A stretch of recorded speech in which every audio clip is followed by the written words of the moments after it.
Well, hello, hello, hello, and welcome to the Texas Live. I'm Shane Moore, and I'll be here for the next 3 hours taking your questions and comments via chat. I have my brother from another mother joining us, Jacob Ripple. We'll be discussing tonight angels, humans, watchers, and Nephilim. Could this be the explanation for the mysterious origin of Rh negative blood? We'll be discussing the history and legends about the Watchers, a special class of angels supposedly sent to watch over mankind, but mated with human women instead. The offspring of these angels, these fallen angels and human women, were called Nephilim, which is the Hebrew word for fallen. Do the descendants of the Nephilim live today among us? And is this the explanation for the mystery of the origin of Rh negative blood? We'll discuss this and much more tonight, taking your questions, comments, and personal experiences via chat. We'll take a short break and allow listeners who want to join our live chat a chance to do so. We'll be back in 3 minutes. See you then.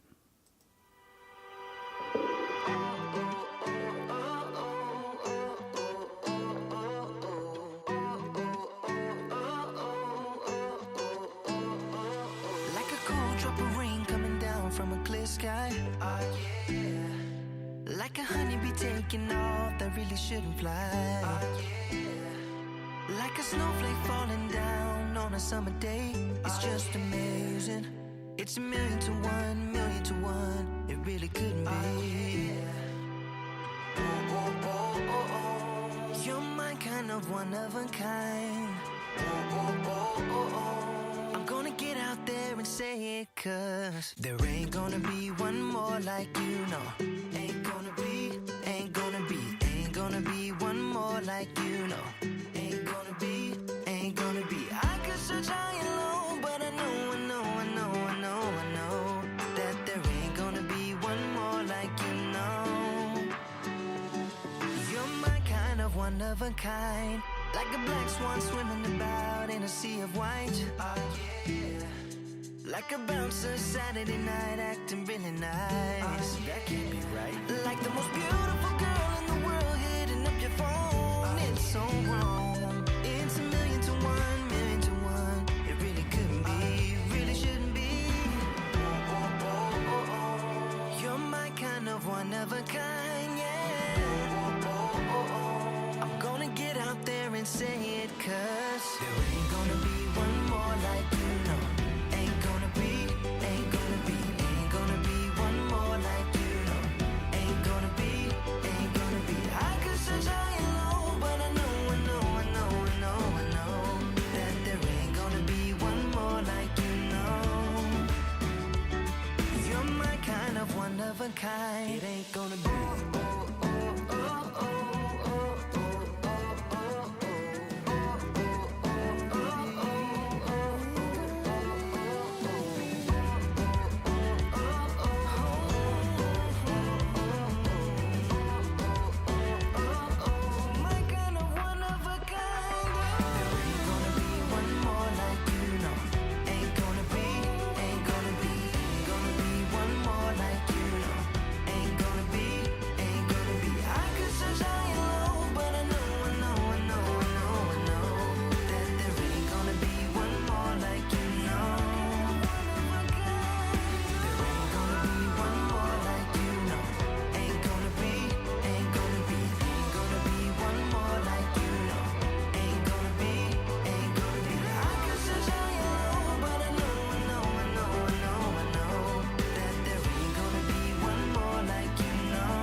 Kind.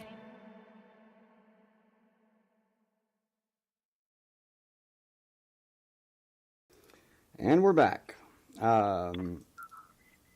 I said, my brother from another mother is joining me, Jacob Ripple, and we will be discussing the very strange story about the Watchers, this special class of angels supposedly sent to watch over mankind, and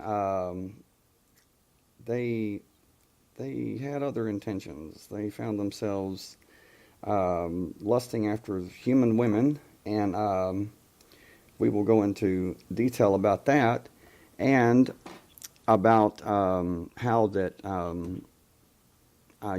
history, even Scripture, the Bible, whatever you want to call it, it's not, people read it literally, word for word, and you really can't, do that. I mean, it's not written literally to be taken word for word. It's not to be taken literally in most of it, in my opinion.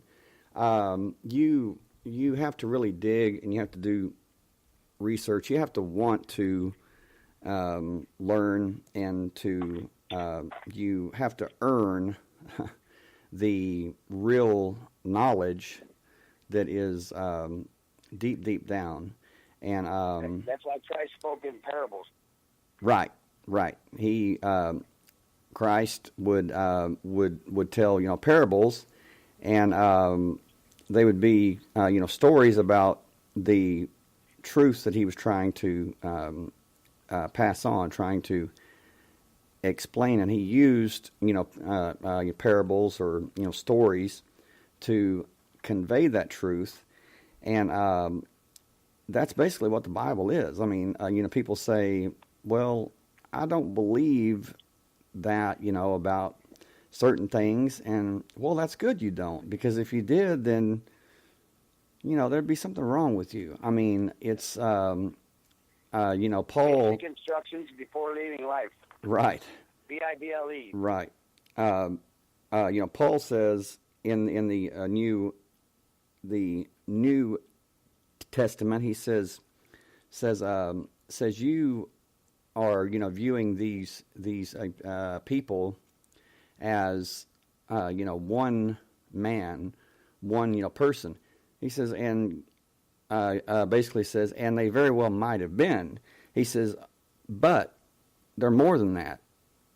He says, look at them as nations, or as groups of people, not just one individual person. This is in the book of Romans, and so that really speaks volumes when you look at it that way.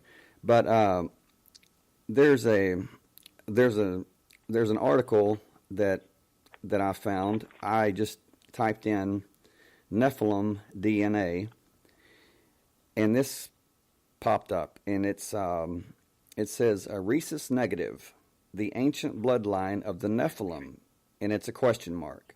So it says, and I'll just read this verbatim. Is it possible that, as some researchers suggest, rhesus negative blood is connected to the ancient bloodline of the Nephilim?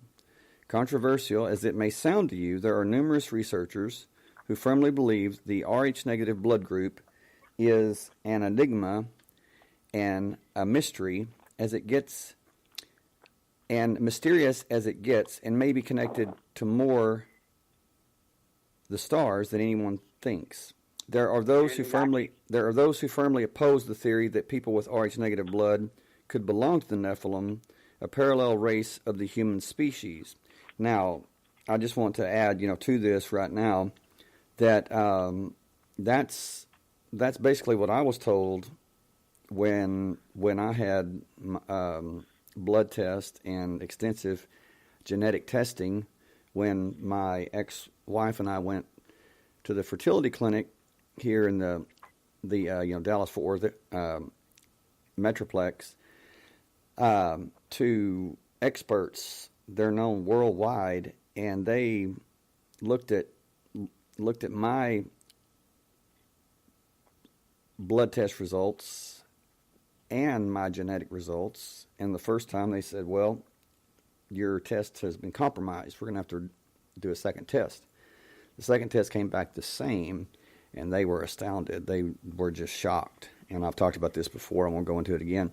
But they sent my test to their mentor, a genetic expert in Chicago, and he thought it was a joke, and basically said, they said, it is no joke. They said the man whose test results that you have is sitting in our office, and he said if the man who is in your office and these are his test results, he simply is not a man.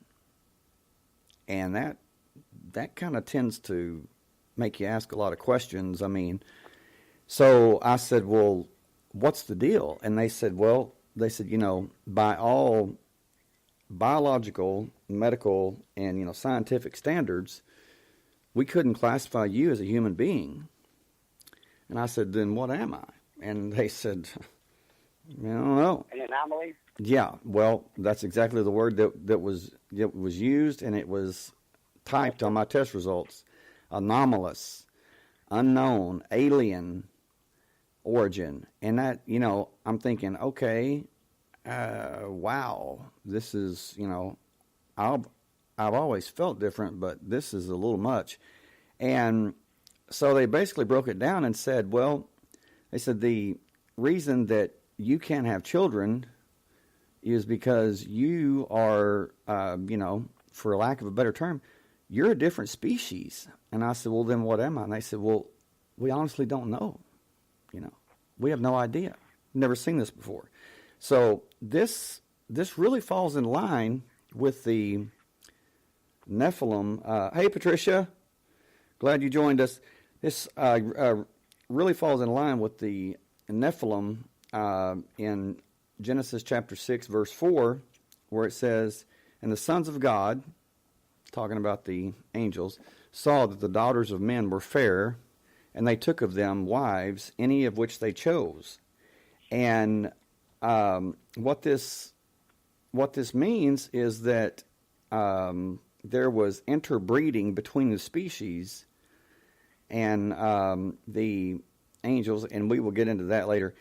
I use the word angels because that's what's written, but try to think of it more as an advanced, spiritual entity rather than Anunnaki. Right. The Sumerians called them Anunnaki. Yes, Anunnaki, from heaven to earth fell. And so when I use the term angels, try not to think of winged humans and things like that.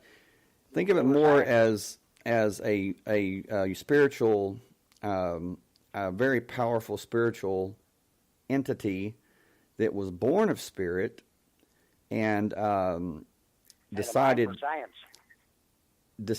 to become flesh. Now they had advanced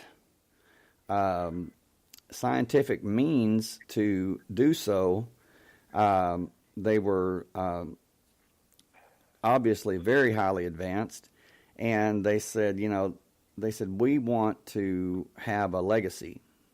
They wanted to have children, and so that's what they did.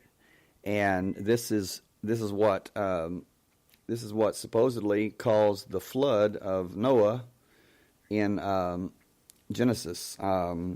Was because of this interbreeding. Thank you, Randy. Yeah. They said at the doctor's office, it got really creepy. They said, we're not saying that you can't have children. You can have children. And I said, okay. They said, but only with a woman like you. And they said, and that would be like finding one grain of sand on all the beaches of the world. And I said, so you're basically telling me that I can't have children. And they said, only with a woman like you. Telling me that... There's more of us than that. Right.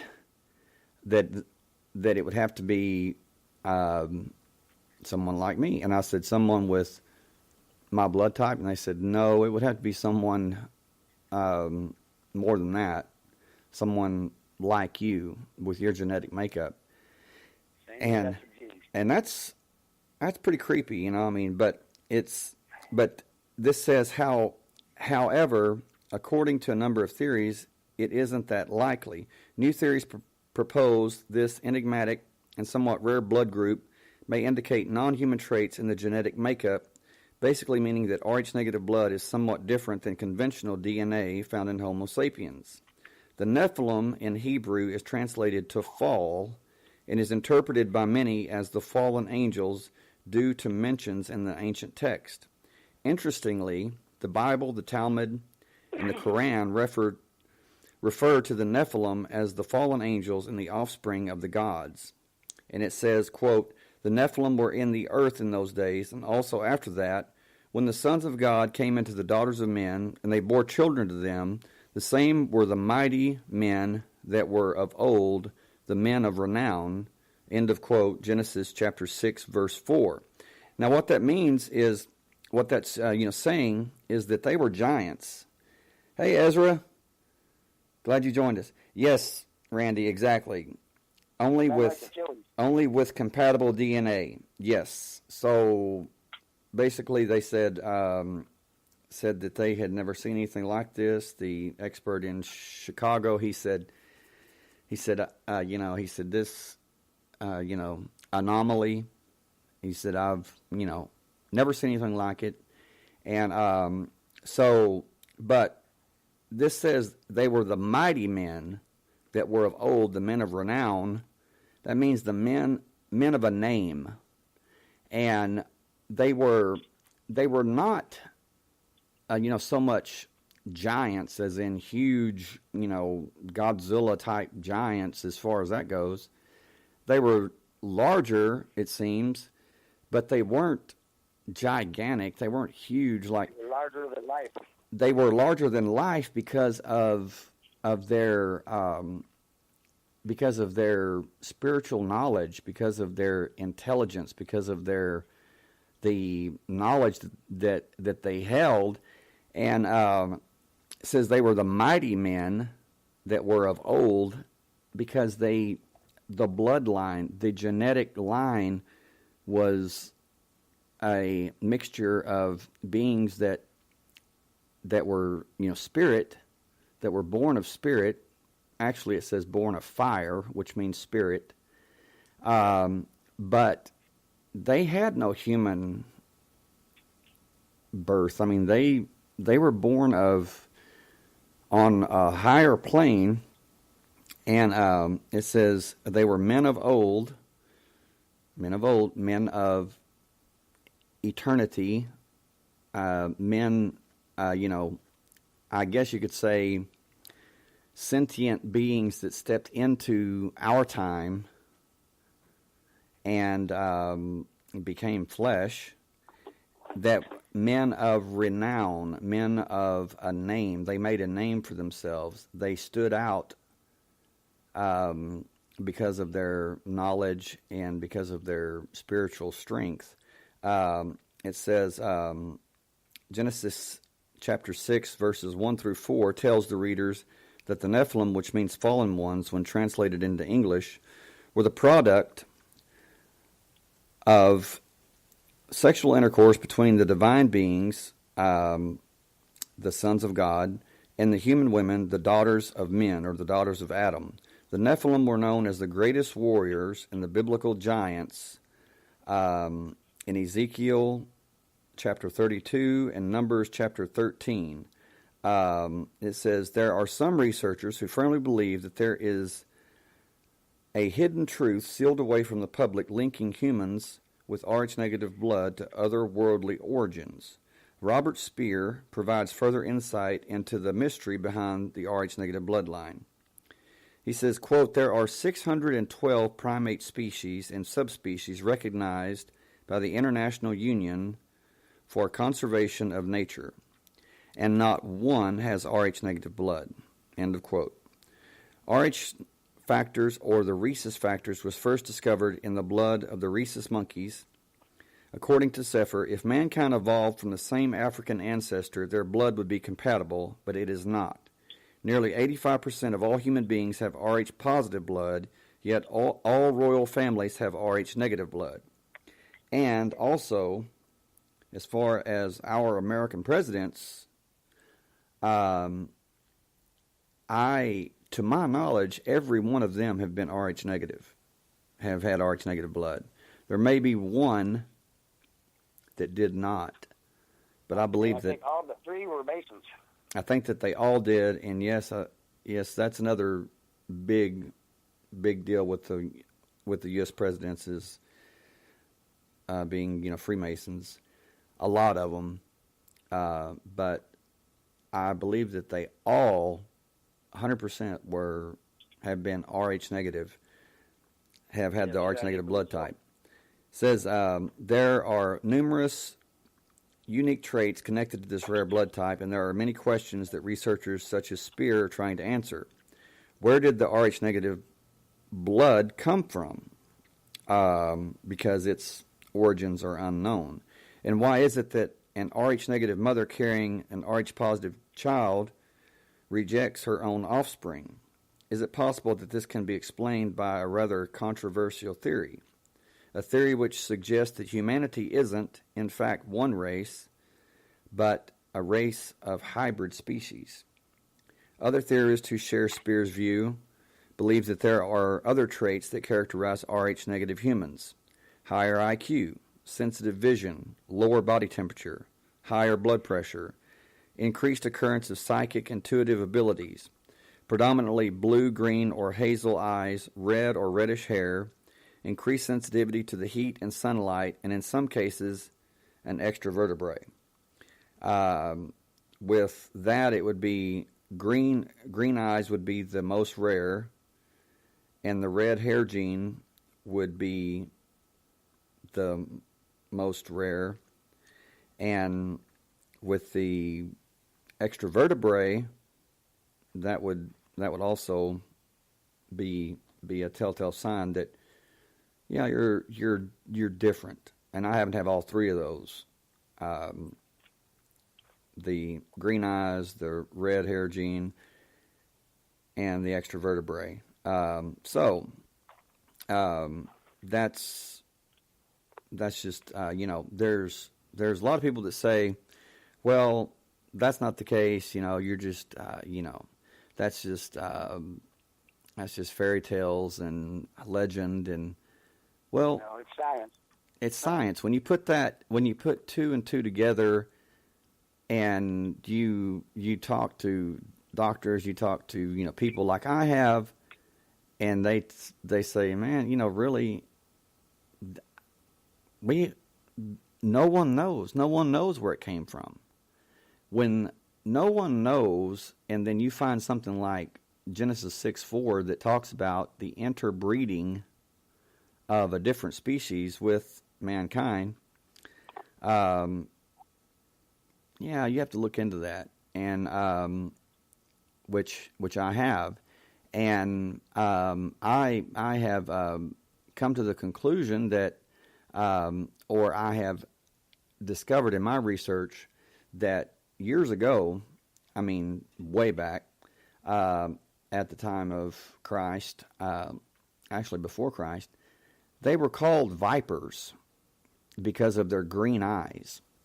These supposed descendants of the Nephilim, they were called vipers because of their green eyes. And if you've ever seen a viper snake, with the green eyes, they're very menacing. And If they had red hair, they were really in trouble. Right.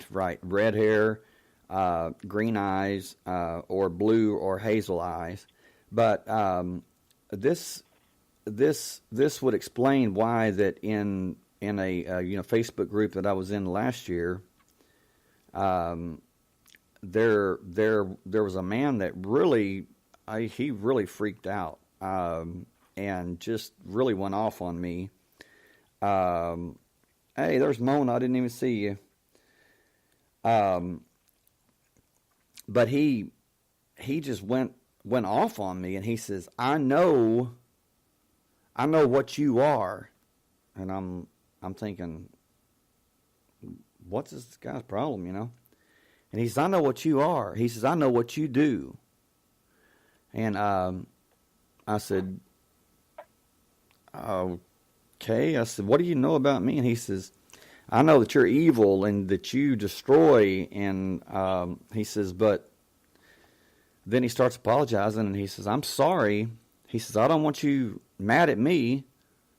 And he says, but I know what you do. And I said, I wouldn't do anything to you if I could. I said, what makes you think that? And he says, I'll stop playing around. He says, you know what you are. And he says, with those green eyes, he says, and he says, you're a viper, you're a Nephilim or whatever. And I was just so close to getting this guy's number or having him private message me. And there was a moderator of the group that blocked him, kicked him out of the group. So I never did get to talk to this guy and, find out what it was that he saw. And, well, what they don't understand. There you go, Patricia. You say, I have green eyes and brown hair with red, blonde undertones. That's strange. Well, that's true, though.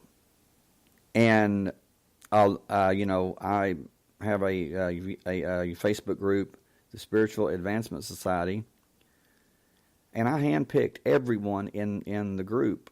And then I started noticing, about 6 months in, or maybe sooner than that, I started noticing. I thought, wow, I bet that everyone here in this group has Rh negative blood, or if they have Rh positive blood, then their backup, I guess you would call it. I don't know how to really explain it, but their backup, their recessive genes would be negative that produced the positive blood type. But that's just it. Is those that are what you would call empaths, those that are sensitive, to spiritual things, those that basically, I guess you would say, a little weird, a little different, like me. I was about to say. Yeah, that's it, and I'm proud of it, truth be told. That's something that really can't be denied. I mean, it's just it's like, wow. And Patricia, I'm glad that you shared that, because you not only have green eyes and brown hair with red and blonde undertones, you also have the pale skin, which makes us susceptible to the sun, which is where the vampire theory comes from, the vampire legend. I can't get with you on that one. Huh? I can't get with you on that one. I'm Native American. I don't burn. I turn dark. Right. If I look like I burn, the next day I'm tan. Right. But well, that's Native American blood, Right. Well, with me, the sun is not my friend. I mean, I burn like nobody's business. But that's where the vampire legends come from. And so it's not based in just in fiction. It's all based on some kind of truth. Patricia, you asked. There's vampires out there. You asked. They don't suck blood; they suck energy. But right. Psychic vampires, or whatever. They'll just drain the life out of you. But you say, do I have any idea if the vampires were also tall and large like the Nephilim? The viper, as far as people, the vipers, they were not. It seems like that the me too, Patricia. I just burned. But the vipers, it seems that by the time of Christ, or before the time of Christ, around that time, that they had already genetically bred the the tall and large body types out. And that's what the Bible says is they were the men who, they were the people, I guess you could say, that became people of renown, people of a name. They made a name for themselves. They stood out. And it wasn't because of their physical stature. It was because of their intellectual and their spiritual knowledge that they held that was in their very DNA, in their very spark of life. And this is something that is very, very telling, is that in Genesis chapter 1, it says, in the beginning God created the heavens and the earth. And it says, and God said, let there be light, and there was light. And he saw the light, and he saw it was good. Okay, well, the stars, the moon, the sun wasn't created until like the 4th or 5th day. So this is not talking about a physical light. So what's it talking about? Well, The light that Lucifer brought. well, in Hebrew, Lucifer means light bringer, light bearer. But in Hebrew, that word for light can also mean data, information, knowledge. And so it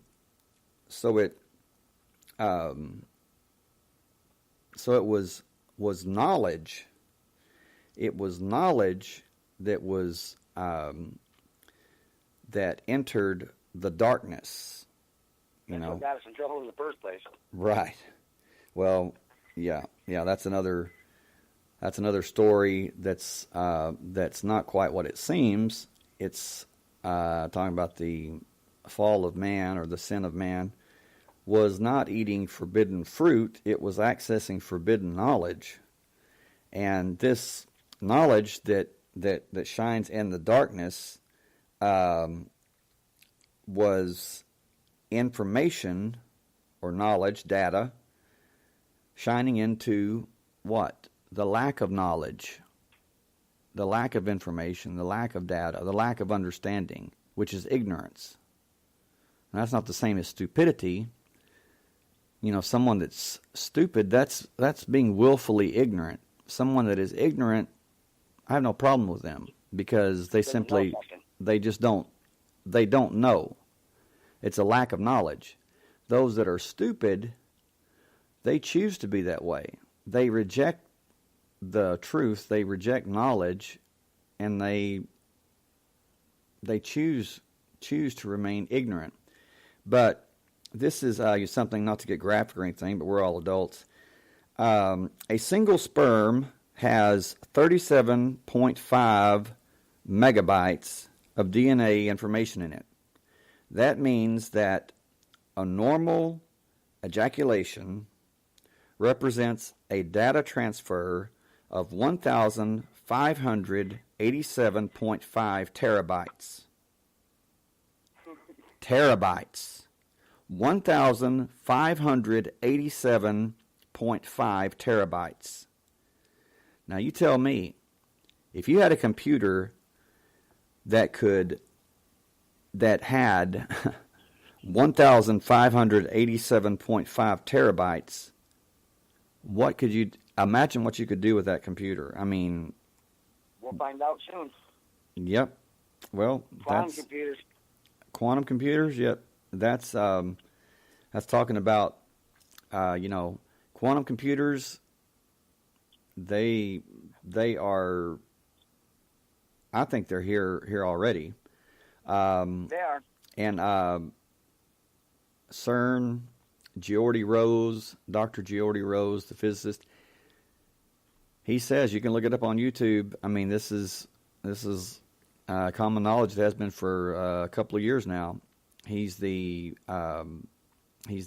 president and founder of D-Wave Quantum Computing. Yep, I saw that. I've seen that.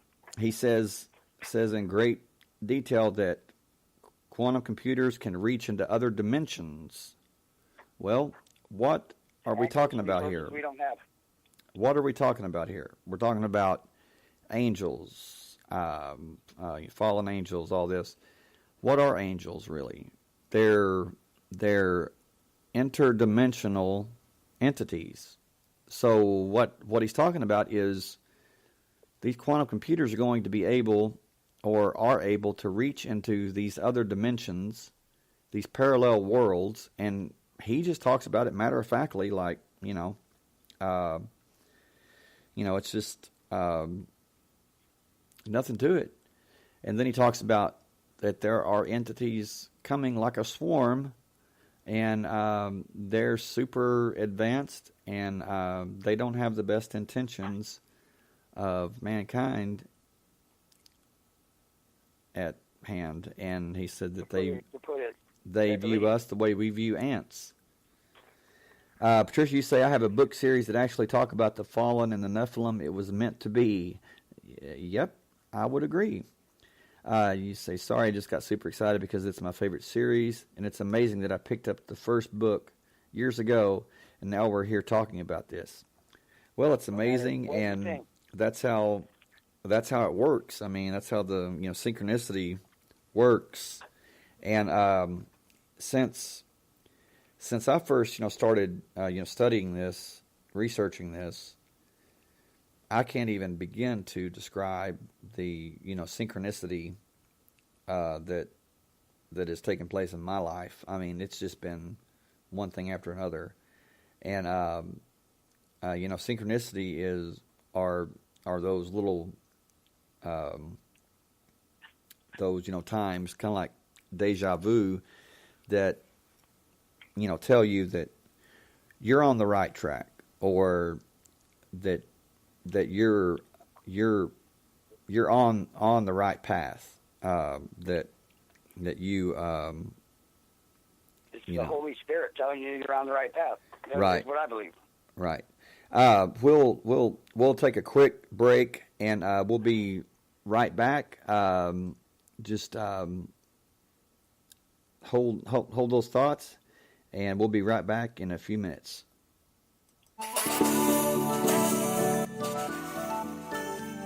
I'll walk across the room just to show you that I'm still around. Ask if you wanna meet somewhere later when the sun goes down. Oh, you know I'm serious.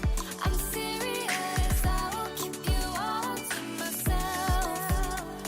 Oh, you're so mysterious, mysterious. I can't keep my hands to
And we're back. Anyway, well, I'm doing great tonight. Or I guess you could say morning. It just turned midnight here, so. Patricia, I check out everything concerning the Nephilim and Watchers and things like that. And the Watcher class of angels, they were called the Watchers because they were sent to Mount Hermon, which is on the border of Israel, Lebanon, and Syria. It's a triple-peaked mountain range, and interestingly, at the summit of Mount Hermon, which is where this supposedly took place with 200 Watchers. 33rd parallel. Yes, thank you, Jacob. Yeah, 33rd parallel. 33rd at 33.33 degrees, and if you take that, you can look up the research done by David Flynn, which rest in peace, David Flynn. He died, I believe, in 2012 of brain cancer, but he did a lot of research into this, and he calculated the exact opposite of Mount Hermon, and it was at the 104th degree parallel, or parallel, which turned out to be Roswell, New Mexico, where the supposed crash of the UFO took place, the Roswell incident.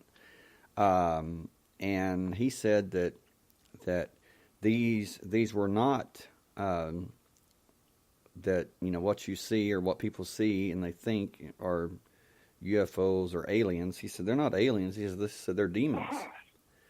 He said that's why that in the Bible that Satan is called the prince of the power of the air. He said this is a very real thing. He said it's not Bible talk. He said it's not it's not fairy tales. He said this is this is science, and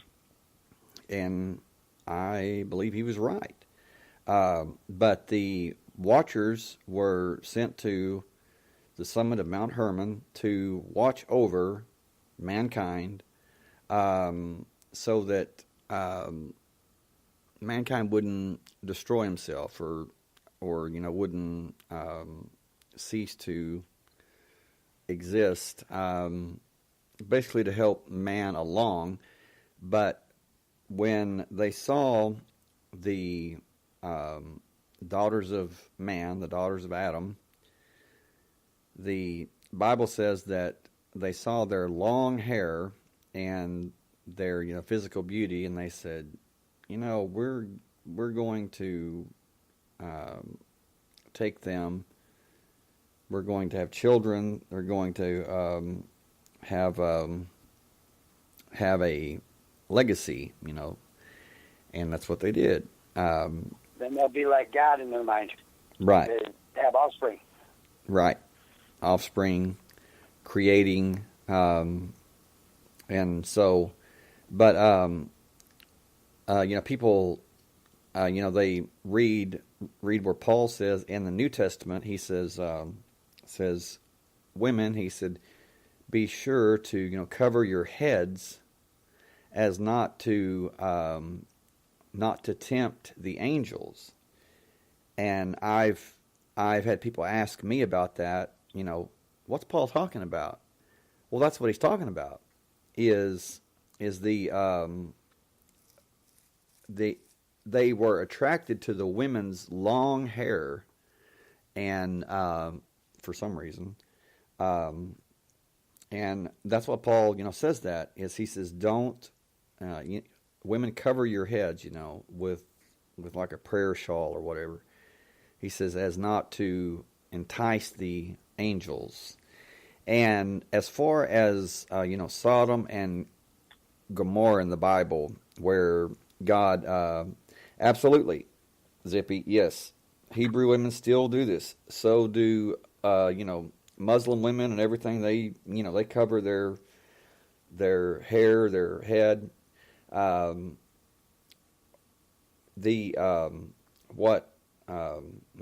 see. I lost my train of thought. But that's what Paul's talking about is to do that. But the sin of Sodom and Gomorrah was not, as it's taught in churches and taught by most ministers and theologians. It was not homosexuality. It was sexual immorality. Right. It was actually it's what Paul said, or what it says in first or second Peter, and it says in the book of Jude, it talks about strange flesh, and a lot of ministers, a lot of preachers, they say, well, that's homosexuality. No, it's not. No, it's not. You need to read your Hebrew. You need to brush up on your Hebrew. You need to brush up on your Greek, because that word strange flesh literally means strange flesh. It doesn't mean human flesh. It doesn't mean homosexual. It doesn't mean bestiality. It means unknown, strange flesh. And what it's talking about is it's talking about these people who were having sexual relations with these angelic beings, these fallen angelic beings. And just like in Genesis, where it says that Sodom and Gomorrah, they were filled with lust, and God sent two angels. How did they appear? Well, they appeared as men. And the men of that town, it says, were inflamed with lust after these angels. Well, many ministers and preachers, they say, well, they were homosexual. Well, maybe not. Maybe they knew that they were angels and thought they were fallen angels, and they wanted to have sex with them. And, Lot and his daughters, they were the ones that made it out, and God destroyed the city. So that's just it's very strange. It's very weird. Sodom and Gomorrah are not on the map. You can't find them because they're under the Dead Sea. There you go. That's where the Dead Sea comes from. Is from Sodom and Gomorrah. That's why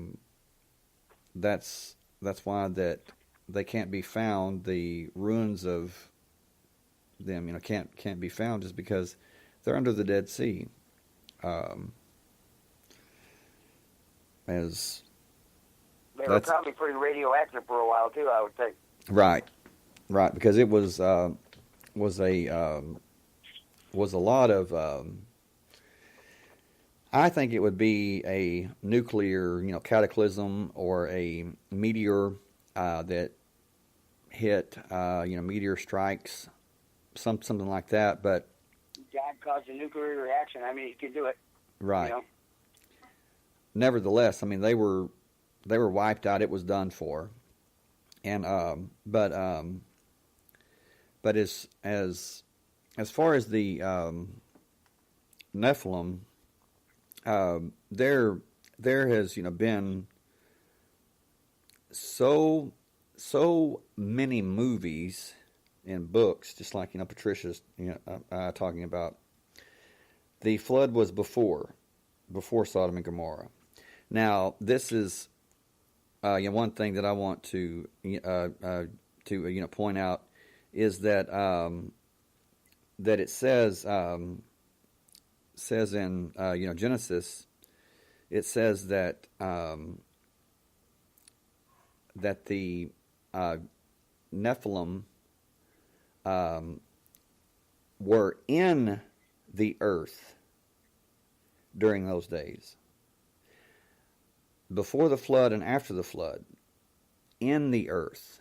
It doesn't say on the earth. So there are, many people, many researchers that are starting to say, hey, this is what happened. They went into the earth. They went into caves, bunkers, if you want to, call them that. And that's how they survived the flood. Because after the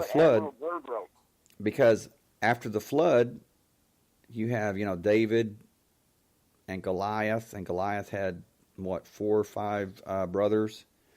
Where did they come from? If all flesh died on earth from the flood, then where did that come from? Where did these giants, where did these offspring of the Nephilim come from? Right, Patricia. Yeah, and truth is when you think about it, if you had problems with sunlight, with your skin burning, you would be in the earth, just like Zippy says, in hills or mountains or whatever. Well, exactly right. And in southwestern France, northern Spain, there are mountains that hold a lot of, and this is the first time that I've ever said this, but they hold a lot of knowledge and a lot of secrets, and it's that that there were these it's my theory that the Nephilim, or those of the lineage of the Nephilim, they had their base, or had their many of their where they lived, where they survived, were in those mountains. Now people say, well, talking about southwestern France, talking about northern Spain. Well, it just so happens that there's a lot of activity that has gone on there, and during World War II, Hitler sent his SS soldiers to southwestern France to go through those mountains and search for something, and no one knew what he was looking for, but he was looking for something of immense power, something of immense value, and I think that that's what it was.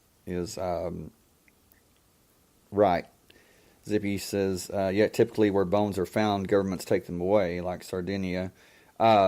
Just like here in the U.S., it's like the Grand Canyon giants. Look up the Grand Canyon giants. Look up the red-haired giants in Kentucky.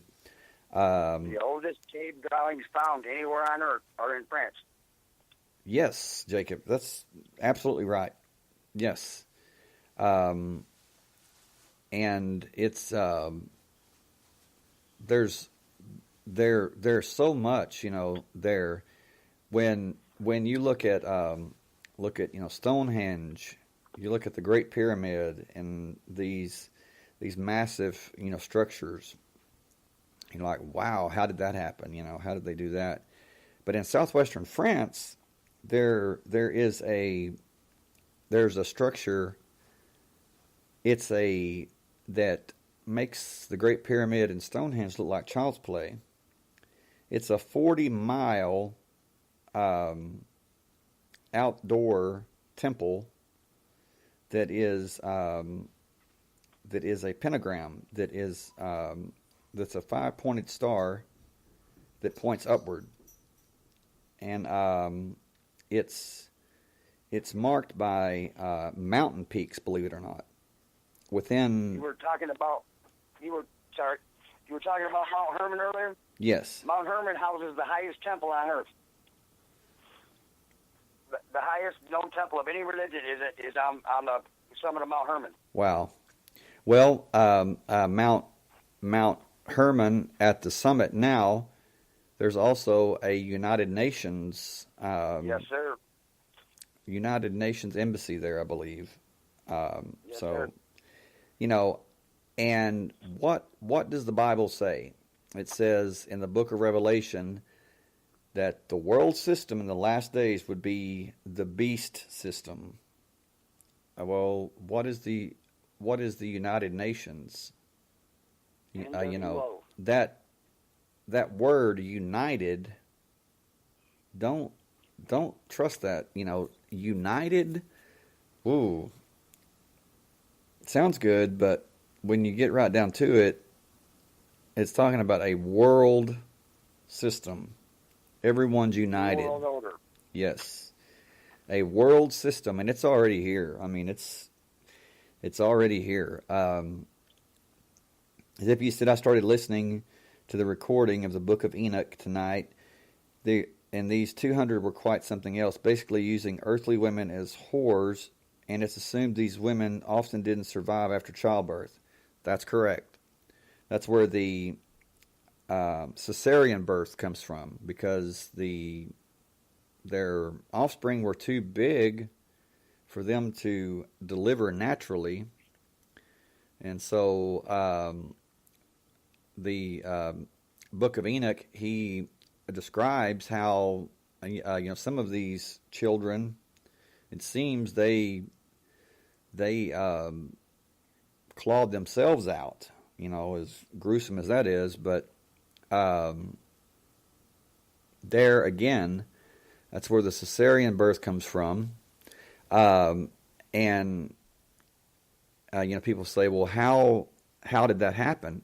Well, there again, you have to go back to these were very advanced beings, very advanced. They were born of spirit. They had the knowledge. They taught man things such as warfare, metal making, how to shape iron and make weapons, and taught him the art of war, and taught women how to wear cosmetics and how to be sexy. And it's like I tell people, I say, these 200 watchers, they came down from Mount Hermon to the human women, and it would be like having these real Casanovas, these beings that took on flesh and blood, came down off of the mountain, and they had the knowledge, they had the wisdom, they knew exactly how to appeal to these human women. So the human men, they didn't have a chance. They didn't have a chance. Right. And they did this, and then God, the creator, the source, whatever you want to call God, saw what they did and pronounced judgment on them. Said that they would not be forgiven ever. That they were born of fire, born of spirit, and they forsook being born of spirit, and they became lesser. They went to a lesser state, becoming flesh, and he said no. He said, you will never be forgiven, ever. And they appealed to Enoch, the scribe, which is where the book of Enoch comes from, to appeal God's decision against them, and he did, and God said no. He said it's not going to happen. And in that book, it talks about how God sent the archangels, the real archangels, Raphael, Michael, Gabriel, to kill the Nephilim, to kill the offspring of these watchers. And since these watchers were spiritual beings to begin with, they couldn't be killed. They could only be imprisoned. And God had them imprisoned in a place called Duodel. Now, a lot of people, hey Nazarene, glad you joined us. Duodel is a place mentioned in the book of Enoch, and it's a place of jagged rocks, a place of large jagged rocks, and when you do study on that, when you do research on that, it's actually a place of jagged rocks turned upside down. And that's where these angels were imprisoned. That's where these watchers were imprisoned. He describes their withered bodies, and you can hear their souls crying out. Their bodies are withered and can't move, is part of what he describes. Right. Absolutely. And now is that, does that mean that they're physical? Not really. I mean, it's... They ate from the fruit of the tree of life. Right. And so it's just like Einstein said, once there's a spark, you can never put that spark out. It's going to live on. Energy continues, and that's true, whether it be positive or negative. And so he's talking about their spirits, but many people say, well, that's in the Red Sea. It's in that, this and that. Well, the Red Sea wouldn't be a place of jagged rocks. What I've found, my first theory would be Sago Canyon, Utah, would be my best guess of where Duodel is, or what he's talking about. Is that where the petrified forest is? That's where the rocks are. The rocks from thousands of years ago that have the rock, paintings, the rock engravings of very strange looking beings being cast into a pit. And they're not human.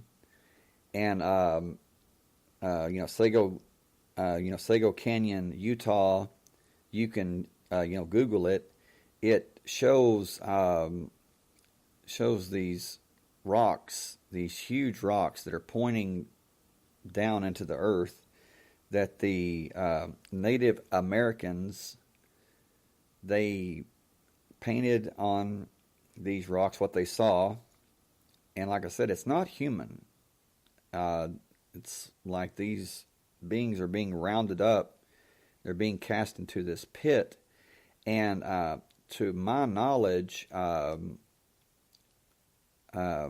that's considered cursed ground. And they don't frequent that place much. They don't don't step foot near that. So that's something to look at. And let's see, Elaine, you say, can everyone hear? Okay, is there a problem with the hearing or whatever? But okay, thank you.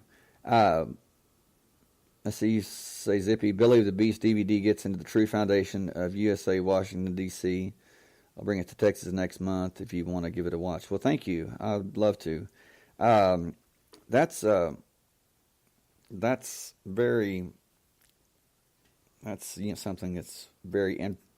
interesting as far as the true foundation of the USA, Washington, D.C. Yes, it's all built on what's called ley lines, Ley, ley lines. Yes, sir. In China, it's called dragon lines.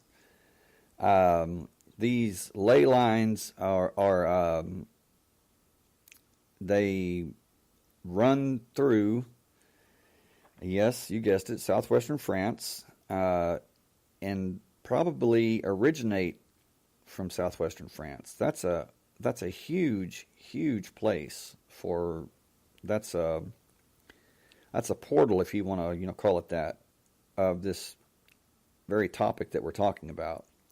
Many people, they don't realize that, but it's not talked about that much, and not many people know about it. But southwestern France, northern Spain, it's a hotbed. And it just happens to be the most magnetic place, literally, on the planet. Natural magnetism there. And so that's... the earth rings like a bell. Yes. Is the way Tesla put it. Yes, and ask yourself this, as far as, Tesla... As far as people like him, if there's anyone that was like him or whatever, Tesla, where did he get his knowledge from? Where did he get his information from? How did he know what he knew? My personal opinion is he could access the Akashic record. Well, that would be accessing what was or what is somewhat, you could say, forbidden knowledge, or the forbidden fruit. The well of the knowledge of all mankind. Right. Zippy, you say, okay, so how do these go with landlines, if at all? Well, these ley lines, they are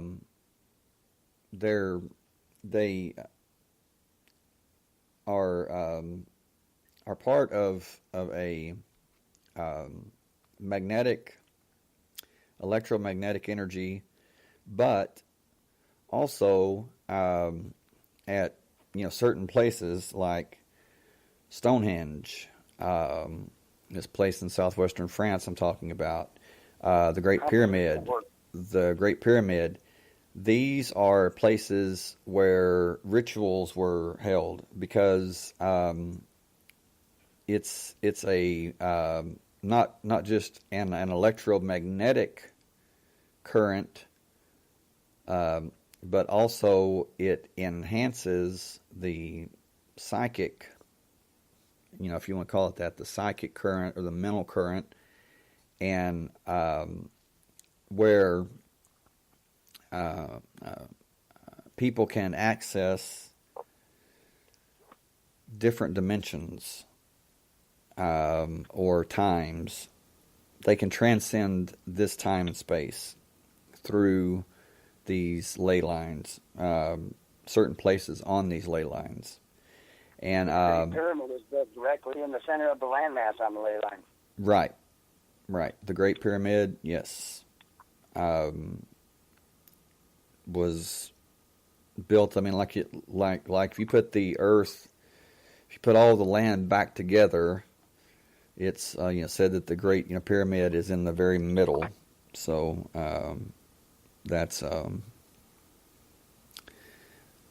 it's Outlander. It's pretty brilliant knowledge to know where to put that, where that would be. Exactly. I mean, you really have to ask yourself, how did they know that? How did they know? And my gosh, they say that that it's like 3,000 to 4,000 years old. No, it's older than that. If it was built in the middle, if it was built in the middle of the land, it's much older than that. Before the flood. Right. And then it then you think about places like Easter Island, the big monuments there that are carved and placed in the ground, and like, wow, now that's some power, I forget the guy's name in Florida that he was moving 18, 20-ton stones, and people thought he was using pulleys. Edward Lee Scallion. Apparently went through there. They said, we don't know how he's doing it, but he's using 2 ice cream cones. Edward Lee Scallion, and that was Coral Castle. Yes, sir. And he built a rock garden by himself, and there's no way he used pulleys.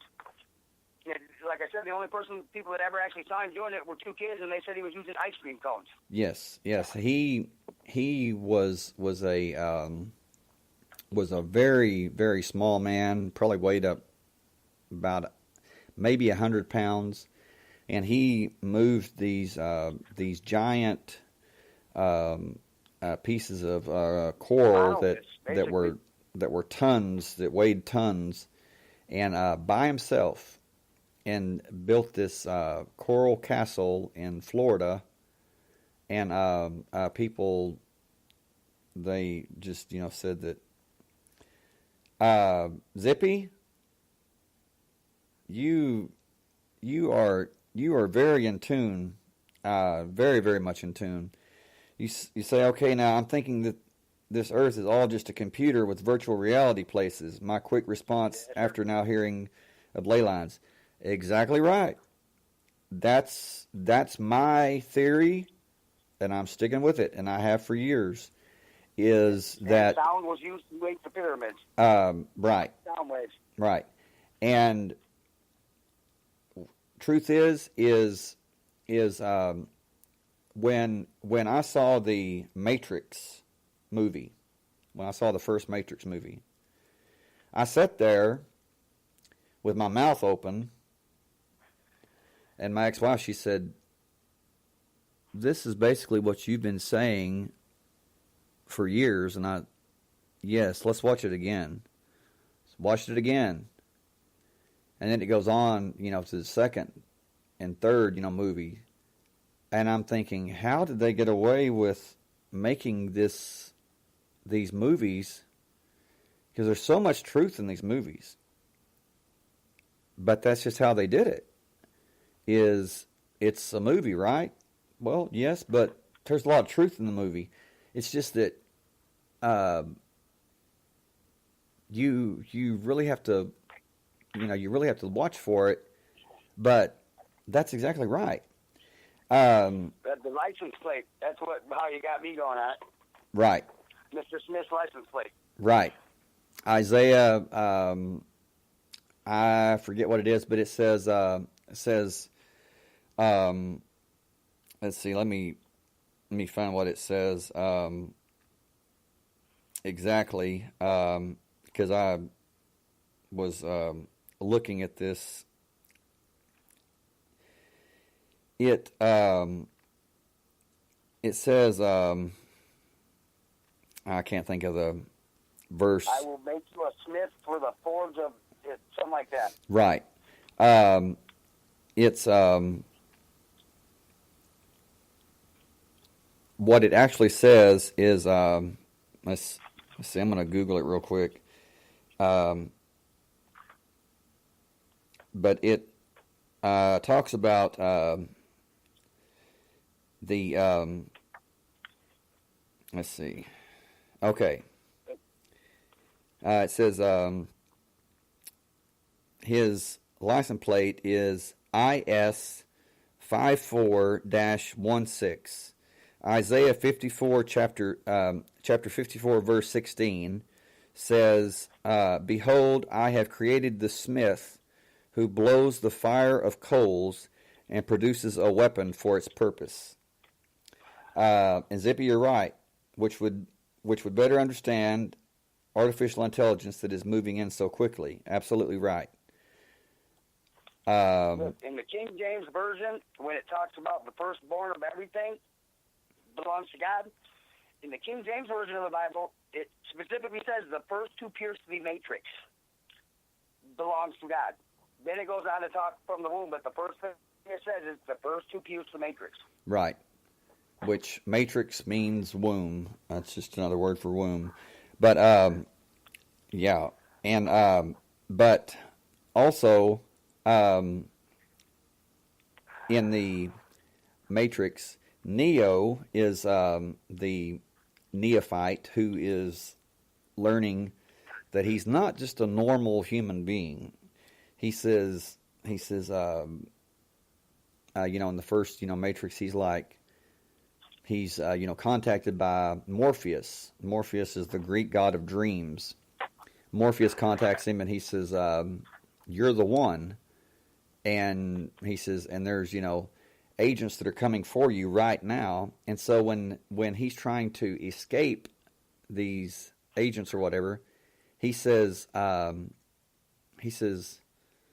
the hell did I do?" He said, "I'm a nobody." He said, "What do they want me for?" He says, "I'm a nobody." Joseph Campbell's, hero unaware, he's the modern day Moses.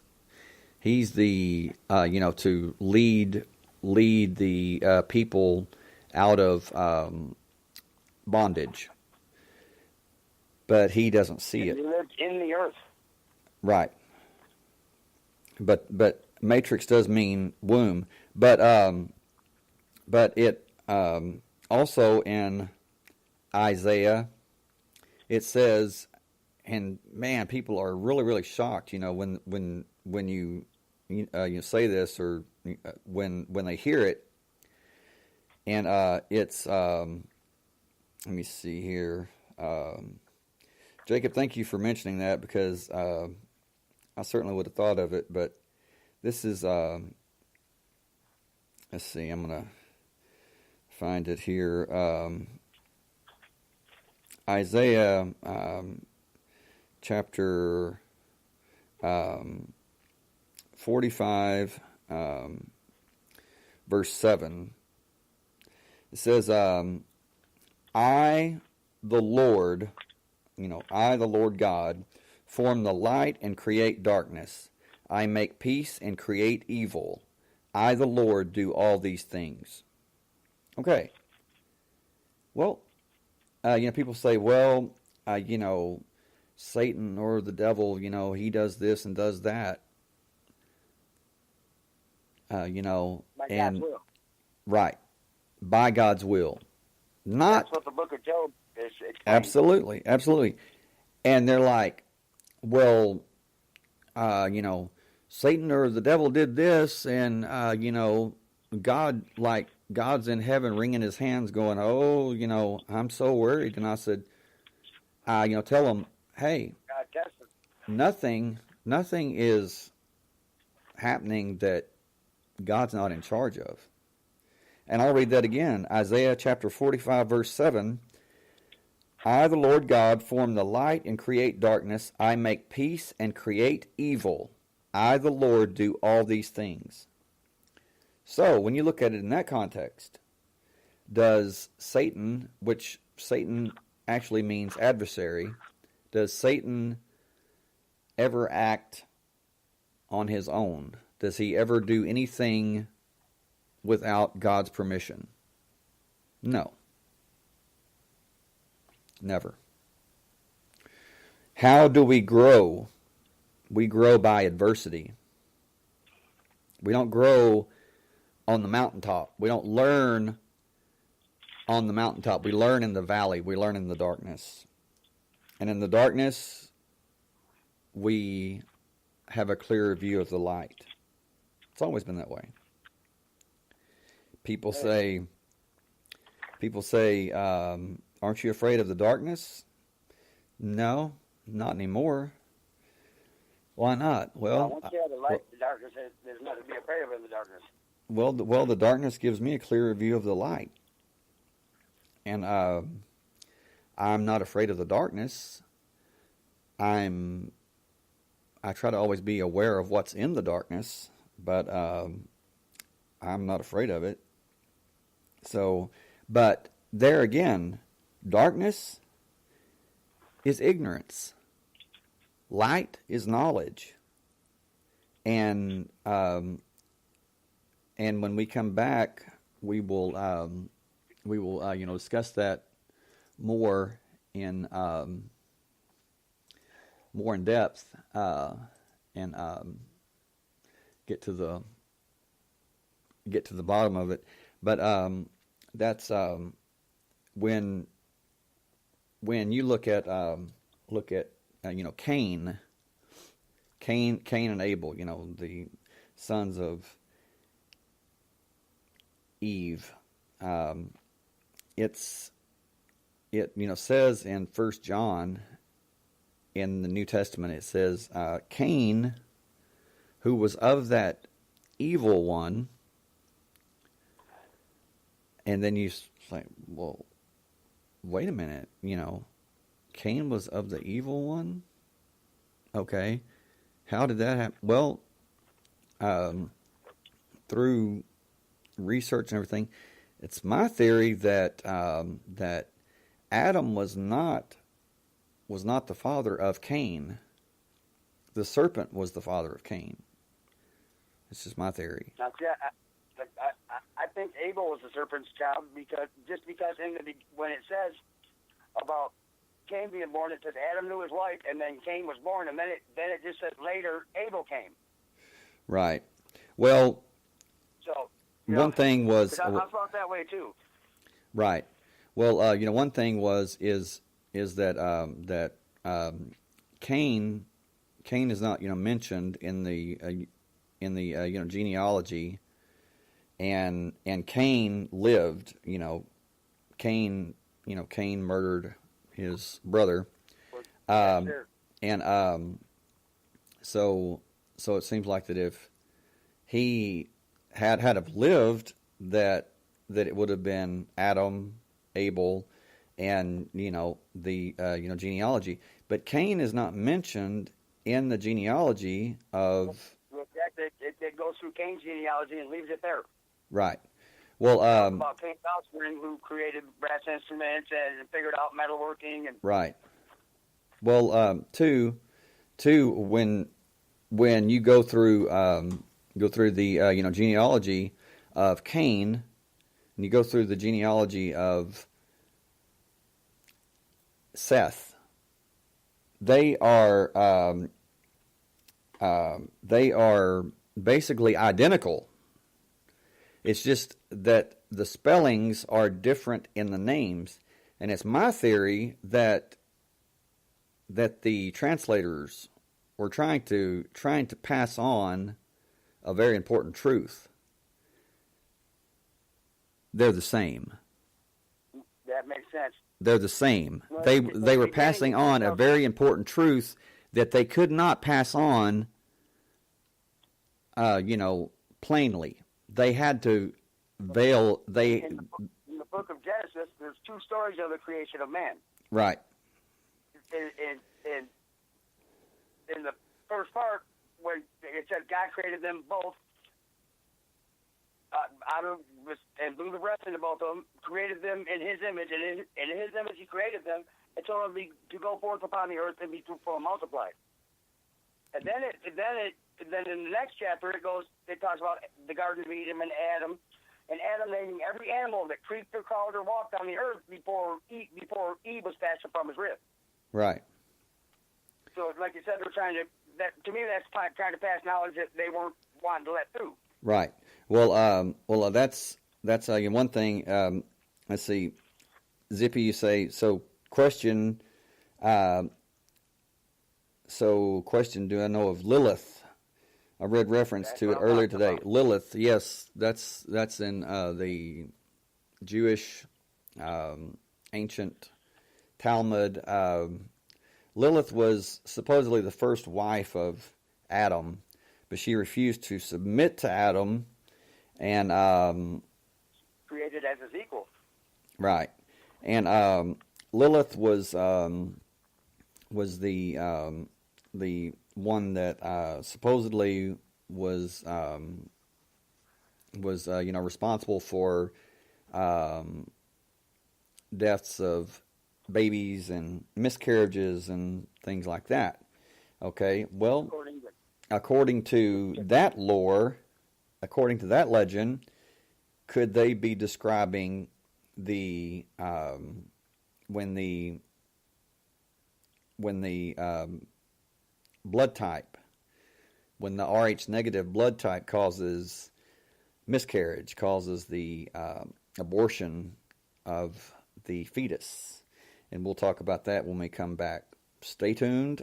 Don't go anywhere and hold those thoughts. We'll be right back.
And we are back. Lilith. That's a good question. Lilith was supposedly, like I said, the first wife of Adam in Jewish lore. She's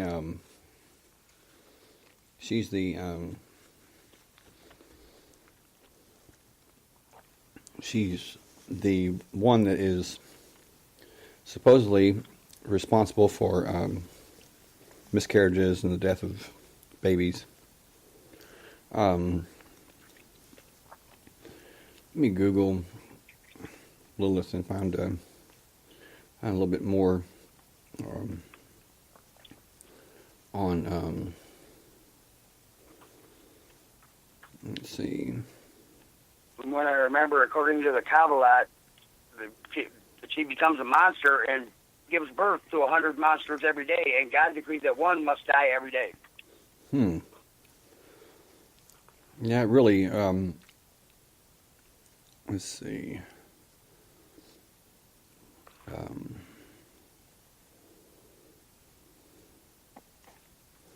Let's see here.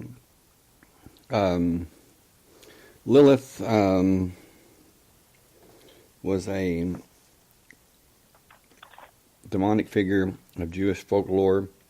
Her name and personality are thought to be derived from the class of Mesopotamian entities, demons called Lilu, and the name is usually translated as night monster. A cult associated with Lilith survived among some Jews as late as the 7th century.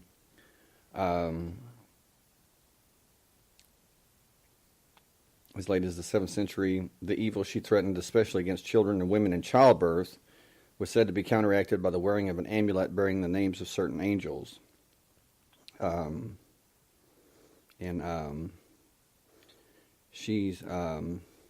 says, in Jewish literature, Lilith is depicted as the mother of Adam's demonic offspring following his separation from Eve, or as his first wife. Whereas Eve was created from Adam's rib, some accounts hold that Lilith was the woman implied in Genesis 1:27 and was made from the same soil as Adam. She refused to submit to her husband, so Lilith left Adam and the perfection of the Garden of Eden. 3 angels tried in vain to force her to return. According to some mythologies, her demonic offspring were sired by an archangel named Samiel and were not Adam's children. Those children are sometimes identified as the incubi and succubi. So, Original Nephilim. Yeah, so that's there you go as far as Lilith. Which is a can of worms in itself. Yes, sir. Yeah, all these topics they all just lead to, one thing leads to another, and it's just a network of different things. But it all goes back to it all connects. It all connects to the next thing. It's like a quilt. You don't see how it all connects, but it does. But that's like the 33rd parallel of Mount Hermon. How many angels fell? Right. The third. Right. Yeah, and that could very well be what's called the law of double reference, where it not only just means one thing, it can mean two things at the same time. As if you say it's all just too much. Yeah, certainly. In truth, it's all theory that we will find out the truth to as soon as we're out of this fleshly body. Mm-hmm. This tabernacle.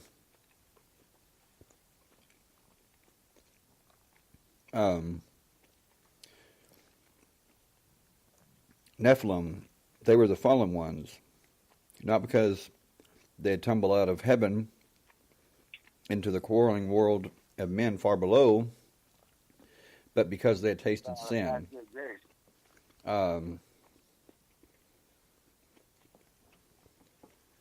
Let's see. It says they were the seraphs, the highest order of the celestial hierarchy.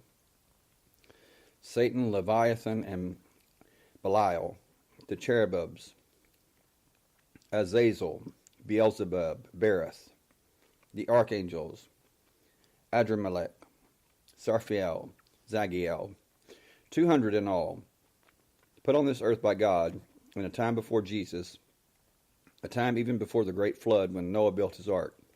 The angels, or the sons of God, it was their job to be shepherds of humankind, to watch over man, to take care of him, protect him, and lead him in the ways of purity and goodness. But some of those angels couldn't resist the pleasures of human flesh, the pleasures of sex. The sons of God saw the daughters of men. Were overruled. What now? The ones that wanted to try, of the 200, the ones that wanted to try to not be like that were overruled. Right. They were pushed in. They were pushed into taking an oath that they wouldn't tell God.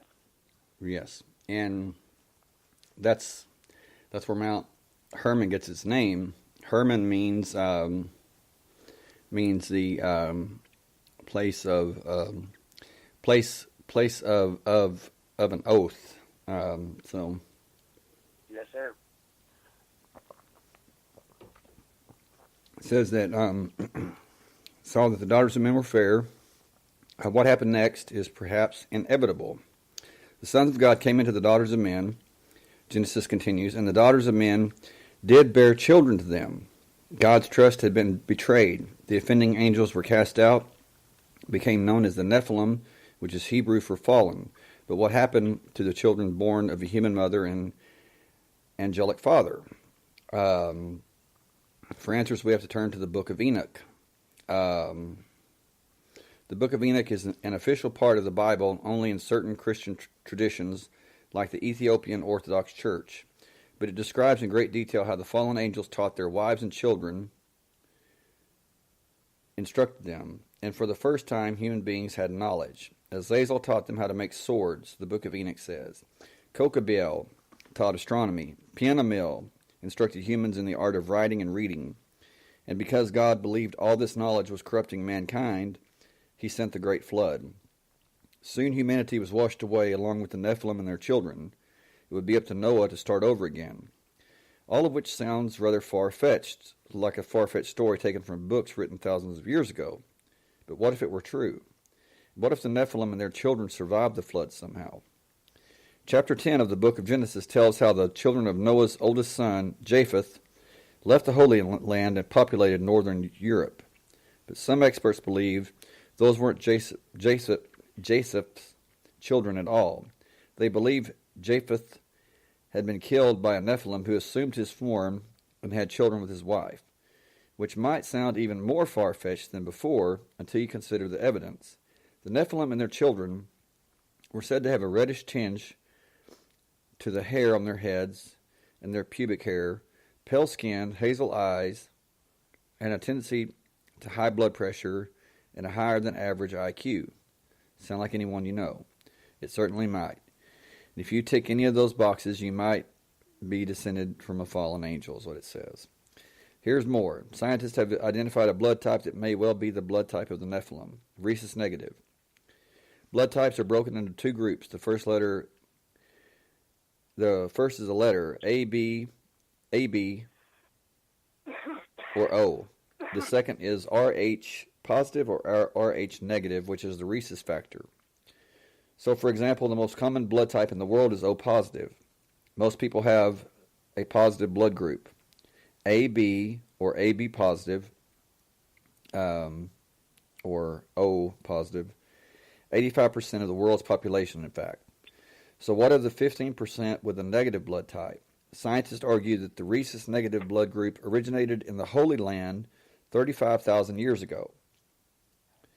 Well, if you take that 35,000 years ago, in the history of the world, that's just recent. It says, and it originated suddenly like it was introduced into the human genetic code from an outside source. Now, however, it's practically unknown in the native people of Israel, Jordan, Palestine, and Lebanon. It's practically unknown in most parts of the world except Europe. Most of the people with negative blood types live in northern Europe, where Japheth's children settled. About 40% of northern Europeans have an Rh negative blood type, And that means that approaching half of northern Europeans could be descended from the fallen angels. But were the Nephilim angels? Just like the Jewish and Christian text of the books of Enoch and Genesis describe angels coming down to earth from heaven, so many other ancient cultures describe visitors from the stars, notably the ancient Sumerians. The ancient Sumerians believed that a group of godlike creatures called the Anunnaki came to earth to lead men to guide them. 200 Anunnaki came, to be precise, just like the angels. So that's interesting that there's 200 in both accounts. They taught the Sumerians to read and write, to build and become civilized. It's a striking parallel, especially as the Sumerians lived in the part of the world we now know as Iraq, not far from the Holy Land. They designed us to work in their mines to mine gold. Right, exactly, because they needed gold for something that they were suffering from, or for their atmosphere. Right. It says, could it be that the Sumerians and the ancient Jewish peoples weren't encountering angels or gods? Could they have been encountering aliens? And have those aliens now populated Europe with their children? It's a far-fetched theory, like the story of the Nephilim is far-fetched. But it's so far-fetched, it might just be believable. Technically, angels are aliens. They're not of the planet Earth. Right. You think about it. Mm-hmm. Exactly right. And they're not created in God's image. So angels, a lot of people they'll think of an angel and they think of it as a human-looking stuff. They would wave. But even if you read, like when Isaiah does meet the Holy Host, he says, I'm impure, my mouth is impure, surely I'm doomed. And when the cherubim flies down and with a coal from the fire in a set of tongues, and he has 6 wings, 2 to cover his face, 2 to cover his feet, and 2 to fly. Right. That's the seraphim or the seraph. Yeah. That had the 6 wings that were known as the fiery serpents. They were the highest. They're the highest class of angels, so to speak. The seraph, or seraphim, which is, like I said, it's just different terms that mean different things, and wow. So I mean, if you look at it in that context, that it's just it could really be something that is true. I mean, definitely, makes much more sense than some things that I've heard of.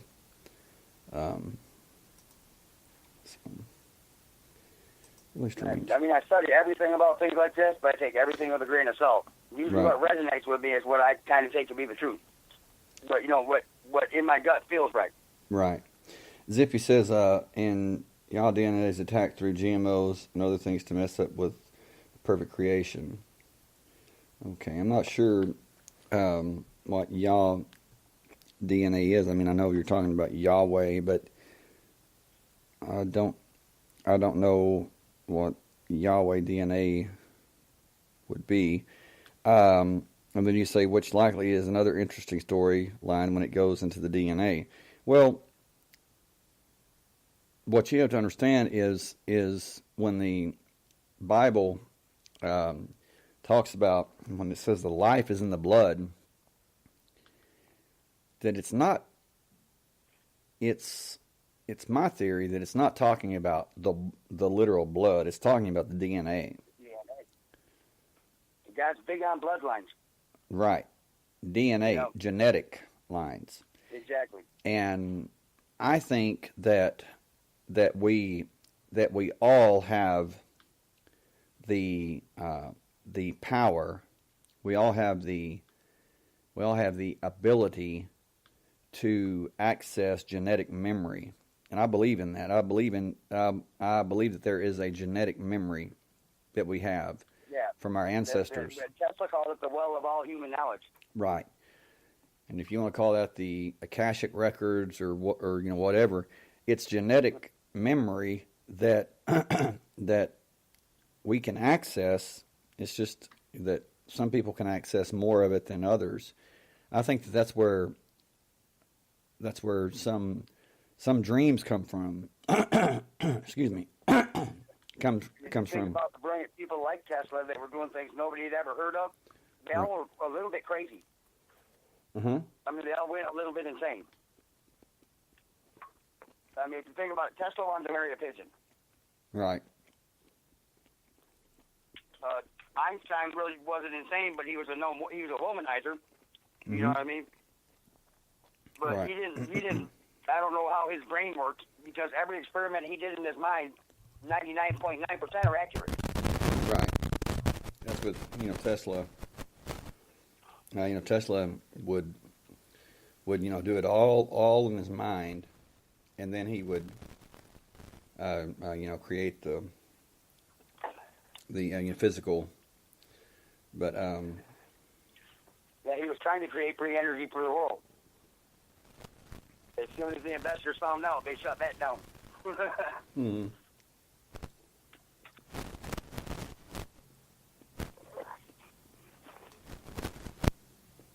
And the one thing I do respect about Albert Einstein is what he called spooky physics at a distance. He as much as admitted to not know nothing about it and not wanting to know nothing about it. Mm-hmm. Well, and that would tell me that would imply, in my opinion, that spooky action at a distance, that would imply that this is a computer program, and that it's a simulation. Why did he say? Listen to Neil deGrasse Tyson explain it. And listen with an open mind. He makes a lot of sense. He believes it's a 50-50 chance that we're living in a computer simulation or some kind of simulation. I think that we are, because I do. I mean, it's like Einstein said. He said there can never be a test. There can never be an experiment that is not compromised. He says because the mere act of observing it, your consciousness things happen. Changes it. That's quantum. The quantum physicists are figuring that out. A lot of things don't do anything until you observe them. Right. A lot of what they study doesn't do anything until it's observed. Okay. Testing 1, 2, 3. Mona, is there static on the line still? There's still static on the line? We start talking about this, and all of a sudden static comes on the line. You were garbled here for a second. Not really static, but garbled like you were underwater. Okay. Okay, what about now? Now you sound fine. You're coming through loud and clear. One thing it says here, says in this it says if you want to, it says you might want to book a trip to Madrid, Spain. Thank you. It says, in the city's Retiro Park, you will find the world's only public monument to Lucifer. And if Lucifer is your ancestor, and it's talking about the, that if you're a descendant of the Nephilim, that's where it goes back to or whatever. And there again, that's in Spain. So it would make sense for Lucifer's offspring to have generated down. But where would an Antichrist come from? Well, it would make sense. That's just it. Yeah, in southwestern France, there were the Merovingians. Okay. Yes, sir. Okay. Then they say that there's static, and there's no reason why there should be. I've not changed anything at all, so that's usually how that happens. happens sometimes. Usually happens when we start talking about things like this. But okay, I figure only if we're on the right track. Right. Okay, let me know about now if there's any static. You're clear on my end. And Elaine says it kicked her out earlier. Yeah, we start talking about this, and strange things start happening. Anyway, it's like some YouTube videos I try to watch. A lot of times they'll play right through, no problem. A lot of times it'll come to something that, because people say it's hard to be religious and spiritual. I'm both. I don't follow any set religion, but I do believe in God, and I do believe in Jesus Christ. right. But Jesus said He is the light, and anybody that follows Him are children of the light. I've been saying for years that I'm a child of light. In the book of John, Jesus straight up says that anyone that follows me is my child, and I am the light. Right. So you should be children of the light.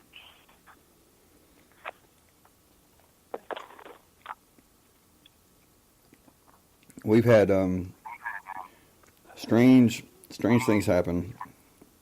Talking about this. So anyway, we'll just keep on and try to get through it.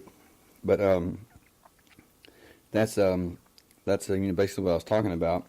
Is that there was the Merovingian line in southwestern France, that they were called the long-haired kings, and they had red hair, and they were supposedly from the this is really far-fetched, and a lot of people they really have a problem with it, with someone saying it, but I'm going to say it anyway. It was believed that the Merovingians were the descendants of Jesus and Mary Magdalene, and Yes, sir. that it was the bloodline of Christ that was his literal bloodline, and this is where the Catholic Church, there must have been something there. There must have been something there that was a threat to the Roman Catholic Church, because they hunted down anyone they thought maybe, or if there was any chance that they were part of the Desponsi, which were the literal descendants of Christ. The Catholic Church didn't want their priests marrying. They wanted their mind completely on God, so Right. it would make sense for them to take out the fact that Christ was married. Right, and they did. Christ was in hiding. Christ was in hiding for most of his life. They did. Especially traditional Jewish kids at that time, when they turned 12 or 13 and their testes dropped, and they had their celebration of manhood, they got married shortly thereafter. That was normal. Right, their bar mitzvah, and Bar mitzvah. Shortly after that, they got married. right. Well, Which is a normal thing. Well, for a man now to be, or it's in Judaism, for a man to be a rabbi, he had to be married, and he had to have children. Yes, sir. It would make sense. Honestly, it would make sense that Jesus was married. It would make more sense that he was hiding from Herod in the first place. Right. For him to not be married, it would have been to be different. Right. And if you're in hiding like that in public, you don't want to be different. Well, too, this is something that is really shocking. But just think about this. When Jesus was on the cross, and it said that he looked at his mother Mary, and he said, "Woman, behold your son." And then it says he looked at John, the disciple who he loved, and said, "Son, behold your mother." What if he was talking to his son? What if John, the beloved disciple, was actually his son, and he looked at his mother Mary, at John's mother Mary Magdalene, and said, "Woman, behold your son," and then looked at John and said, "Behold your mother," talking about Mary Magdalene. That gives me chills. It gives me chills to think of that. But Zip, you say, so it leads me to wonder, are there different channels, say, for those that believe in other gods or the like, say Buddha? Within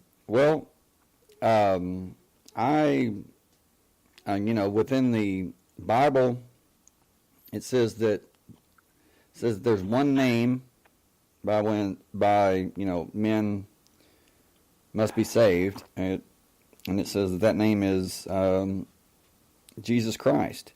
Now, I don't, I don't go around, telling people, beating them over the head with the Bible and saying, you must accept this. My personal belief is that Muhammad, Buddha, we're all Christ consciousness. You know what I'm saying? They taught the same thing: peace, love your neighbor, be peaceful, don't kill.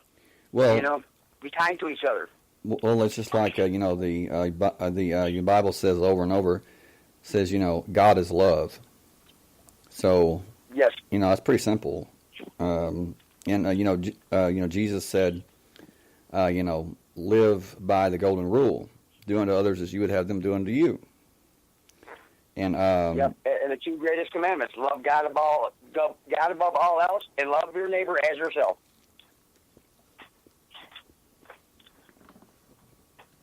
Jesus said that was the two greatest commandments, the two commandments that you most wanted to follow, that he most wanted us to follow. Right.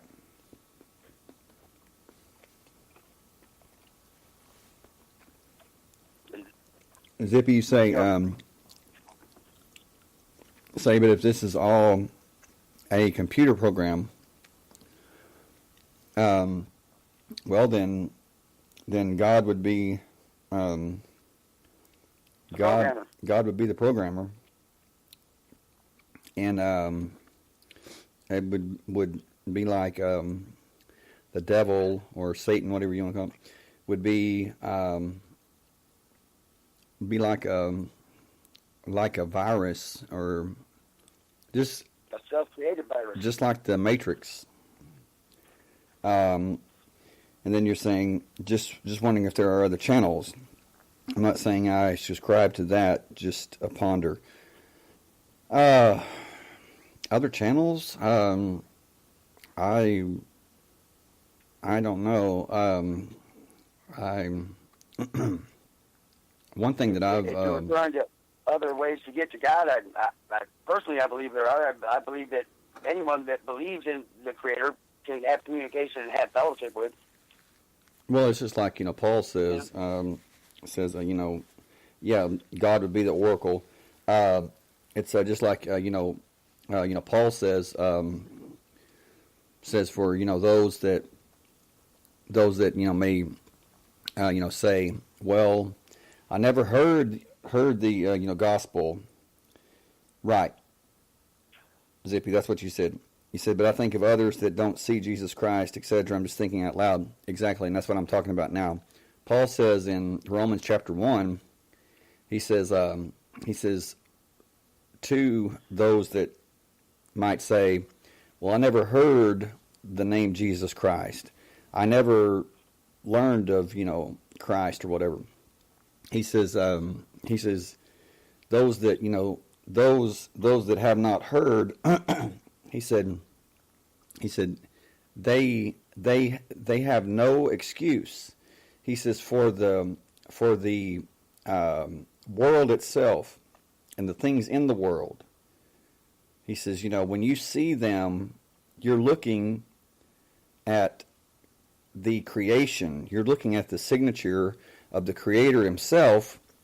So he says you're without excuse if the difference between light and dark and good and evil. Right. Everybody does. Right. You know the difference between good, and you know the difference between good and evil, and you know the difference between light and darkness, and it's a choice that you make. And so that right there, answers your question. I mean, it's what he says is you choose truth and you reject lies, and truth is truth. Yep. And, no one can say, well, I didn't know, I just didn't know the truth. Well, if you think about it, one of the first things babies learn to do, or kids learn to do is lie. Right. Who broke the lamp? Who knocked that over? It wasn't me. You know what I'm saying? Mm-hmm. That's not a learned response. That's just, we know. Right. And but no problem. And you say no just when others don't see the truth, just their version of the truth. Yeah, blinders on. Well, that's true. But those blinders, people, they wear those blinders to, when the truth doesn't fit their interest, or it means that they might have to change their way of thinking, and they want to hang on to. Their minds were created to be open. Mm-hmm.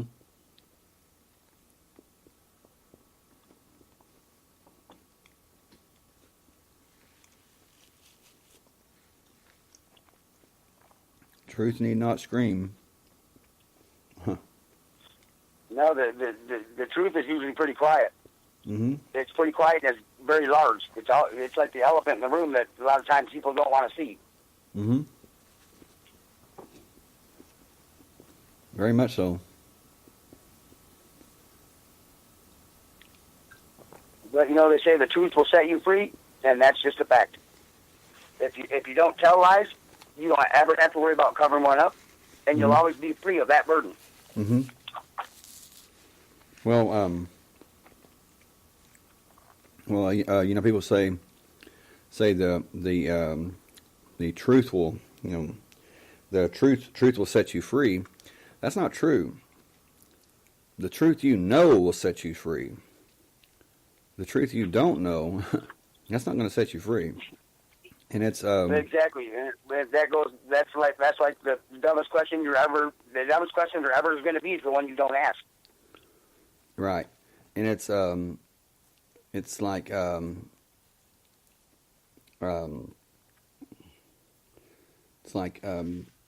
you can it's like the truth that which my knowing is accepting and understanding truth, not just on a surface level. People that just say, well, I mean, I knew, no, that's true or whatever. Do you understand it? Because you can, you can know something is true, but not know how it works, or not understand it. And that's where the power comes from. The power is in understanding truth. That's it. They say knowledge is power, but that's wrong. Knowledge is not any kind of power without the wisdom to know how to use the knowledge. Right. It's like, which is why that, Scripture is called, the sword of the Spirit, and that's exactly what it is. It is the knowledge on how to wield that. What is a sword? It's an offensive and a defensive weapon. So when you understand Scripture and what it really means, then you are, spiritually powerful. When you don't know, it's like Paul said. He said it's milk for babies, but it's meat for men. He says, when you're still drinking milk, you're just a baby, Don't, bite off more than you can chew. You're going to get hurt. and that's true. I mean, just like when you apply it to your life, to your spiritual life, you literally become a spiritual powerhouse. Why was it that Jesus, when he was in the wilderness 40 days 40 nights, when the devil came to him, why was it that he didn't snap his fingers and be done with it? Why did he use Scripture? Why did he use the Word of God, the sword of the Spirit, to defend himself 3 different times? Because he was our example. He said he would do. He was our example. He was showing us how to use that sword, the sword of the Spirit, defend ourselves, and put that negativity, that evil outside of us and even within us. How to defend ourselves, our spirit, against that. And it worked every time. He was the master swordsman. Because he didn't just use the sword of the Spirit, which is the Word of God. He was the Word of God. He was the sword of exactly. The Catholic Church, I don't know if they still do exorcisms, but when they used to do exorcisms, and people that do exorcisms, it takes them days sometimes. 2, 3, 4 days, sometimes a week. When Jesus said, leave, the spirits left. Right. Yeah. And that is it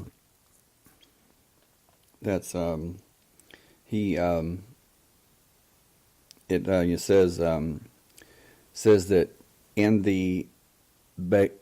the beginning was the Word, and the Word was God, and the Word was with God. So that's the first thing it says in the book of John. Right. So that's telling you that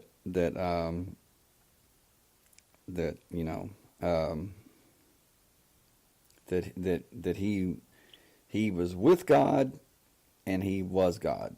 That's saying the Holy Spirit. That's saying that that's like saying I am truth within, I'm truth without. The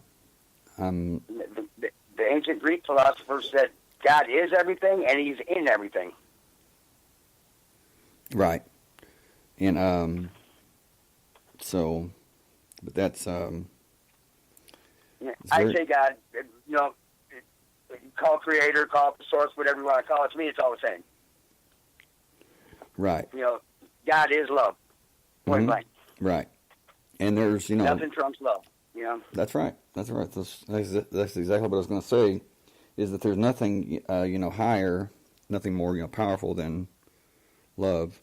But going back to the computer program hypothesis or whatever, when you look at it like our consciousness changes, physical things such as tests and experiments and things. Einstein said that no test, no experiment can be true, because the observing it influences it, so it's compromised. And well, So we live a persistent illusion, is what Einstein said. right. He said Reality is an illusion, albeit a persistent one. right. And so if that's true, then what he said is that wall that you're looking at, or that chair you're looking at, when you turn away from that and you're not observing it, It's not there. it doesn't exist. So as weird as that is, as weird as that, as powerful as that statement is, and that's what people, Science has proven it. that's what people, they say, well, what was so profound about Einstein's theory of relativity and his, special theory of relativity? Well, it's just that. Is what he was saying is that it doesn't exist if you're not observing it. Literally, it does not exist. What does that mean? Can travel as fast as the speed of light. And I've always begged to differ that the speed of thought is far faster than the speed of light. Right. If you can think you're someplace and then you're there, Right. they take these particles and they entangle them. What they call quantum entanglement. Then they separate them by miles, and put a stimulus on one, and the other one reacts instantaneously. Right. So, which means that there's no space, there's no time. Time and space is a myth. They could mediate instantaneously, so there really is no time and space. Right. There's no time, there's no space.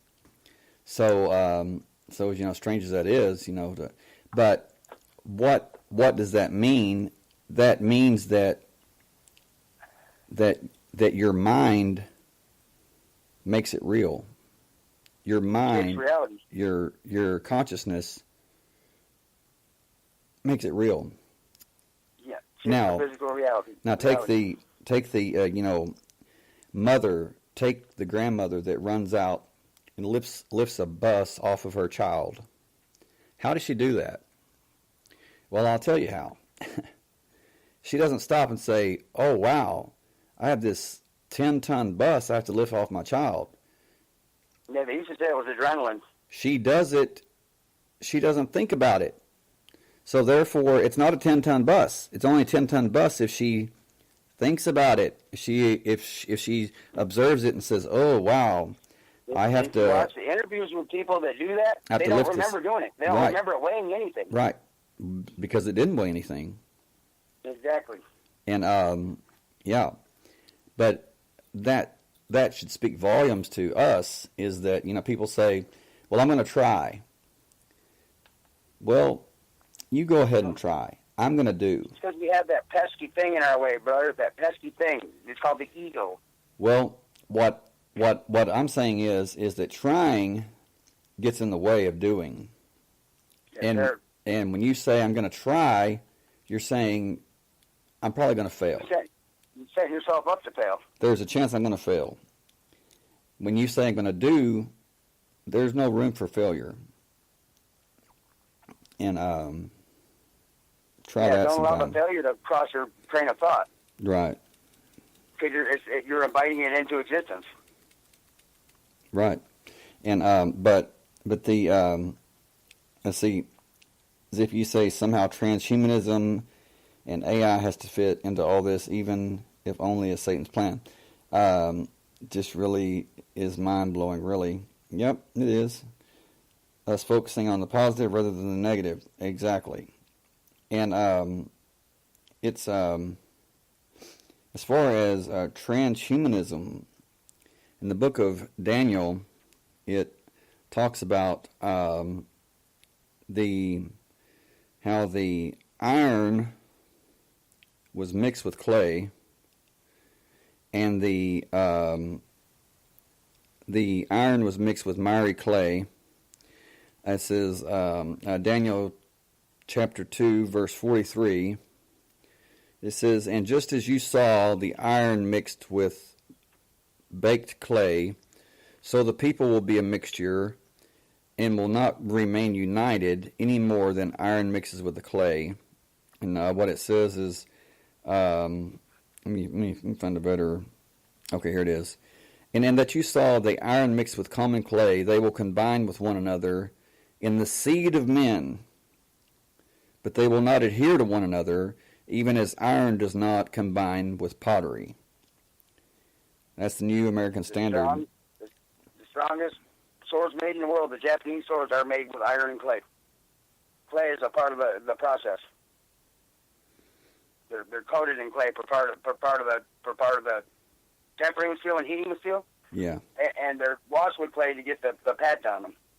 Well, the patent on this the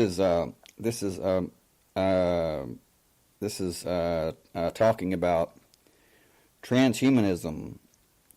In that you saw the iron, the mechanical, the machine mixed with common clay, the flesh, the fleshly body, they will combine with one another in the seed of men. What's the seed of men? The DNA. The very life. But they will not adhere to one another, even as iron does not combine with pottery. So it's saying that there will be machines or transhumanism. That's what it's describing. They're describing putting somebody's consciousness into artificial intelligence. In the seed of men. Okay, well the seed of men is DNA. So it's putting that genetic memory into artificial intelligence. But consider this, and I'm just putting this out there. What if that's already happened? Because when you look at your body, what is it? It's a machine. It's a machine. A near perfect machine. Near perfect, yes.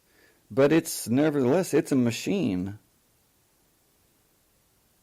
Ponder that. And like any other machine on Earth, it runs off electricity. Right. And think about this. Ponder this. The Bible says that God made man in his image.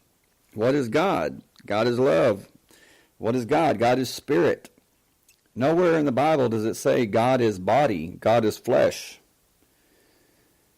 So, when God created Adam and Eve, when God created Adam, he breathed in his nostrils. You know, nostrils, it's just a form of speech. It's my theory that Adam was spirit. Adam and Eve were spirit in the image of God, who is spirit. And only when when they fell, it says they knew they were naked, and God provided them with coats of skin. Okay, well, people say, well, what animal was slaughtered for that? Well, no animal was slaughtered for it. Look at the skin on your arm. That's the coats of skin. It was their spirit being imprisoned in the flesh. That's the skin that you and I have. That's when physical death was created. There was no death before Adam and Eve fell. Right. Why is that? Because spirit doesn't die. And here's something to wonder about. There was two trees in the garden. The tree of the tree of the fruit of the knowledge of good and evil, and the tree of life. Nowhere does God say don't eat from that tree, the fruit of the tree of life. Right. Well, until they eat from the fruit of the tree of good and knowledge of good and evil, and then God says, well, what do? We have to get them out of here. What if they eat from the fruit of the tree of life? Right. So I believe God wanted us to have long life, but He wanted us to use that life to gain that knowledge, not to eating the fruit just brought it all at once. Mm-hmm. And they have what they call the Fermi paradox. Well, how we know there's all these planets, And we know that it, like, developed on them, they're so far advanced from us, how come we never see them? Mm-hmm. How come we never see them is maybe because we were created in God's image, and God wants us to go on our own. Right. Well, It's just a theory of mine. Well, you know, one thing about that is those trees of, you know, the, you know, knowledge of good and evil. It's I you know, see those trees as, you know, being knowledge, being data, literal data, like, you know, computer programs, or, you know, computer information or downloads or whatever. And we're developing, we're so close to being able to live forever through cloning. Right. And that you know, God told, you know, them, you can eat, you can access, you know, the, you know, database of any program here, but don't access the main one, you know, because it's too powerful for you. It will destroy you. Don't access the main one, which, what's human nature? You're going to go right to the main one. You know, you're going to access it, which is like. If you think about the fall, is the same as the angels falling. It comes out of almost of the same thing. Which is like, you know, taking you know, like a 110, you know, plugging a nuclear power plant into a 110 outlet, you know, yeah, it's going to do some damage. I mean, it's that powerful. So it's like just, you know, that's you know, there's, you know, some things that are too powerful. Some knowledge that's just too powerful to access to. There's no way that we could even comprehend it, much less. Some knowledge I don't think we were meant to have. That's exactly right. It's like, and I think that's what CERN is doing is they're breaking through God's fabric between our dimension and the angelic realm and the demonic realm. It's a veil that God's created that we, of course, can't see. He's a great scientist. But what I believe CERN is doing is putting little pinholes in it.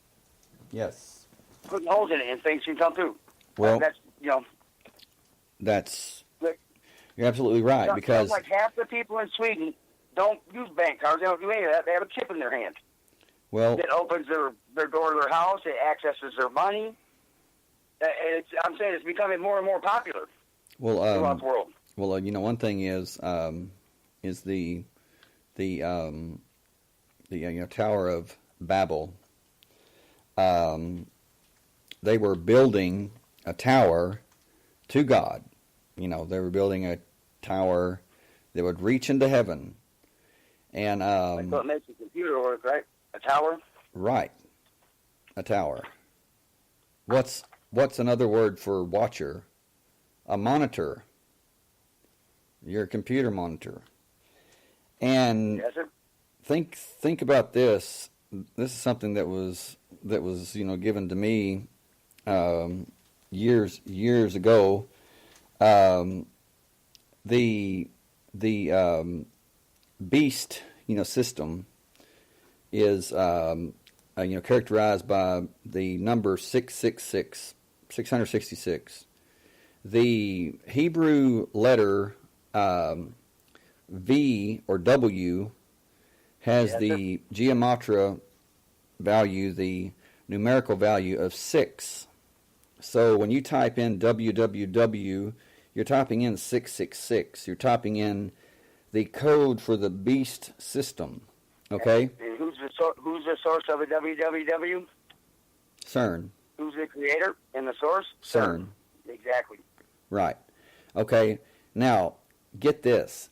In the book of Revelation, it says, and every man was required to accept in his forehead or in his right hand the number of the beast, the number of his name. Okay.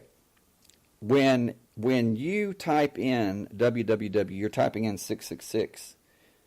Yep. Look into your computer monitor, and you're typing in www. You're typing 666 on your own forehead. The reflection is where your forehead is, and the mouse is in your right hand. So, does CERN have something to do with the beast system? Yes. Look at what happened when they opened the Goddard Tunnel. Look at the show they put on. Look at the show the whole country put on. Yes.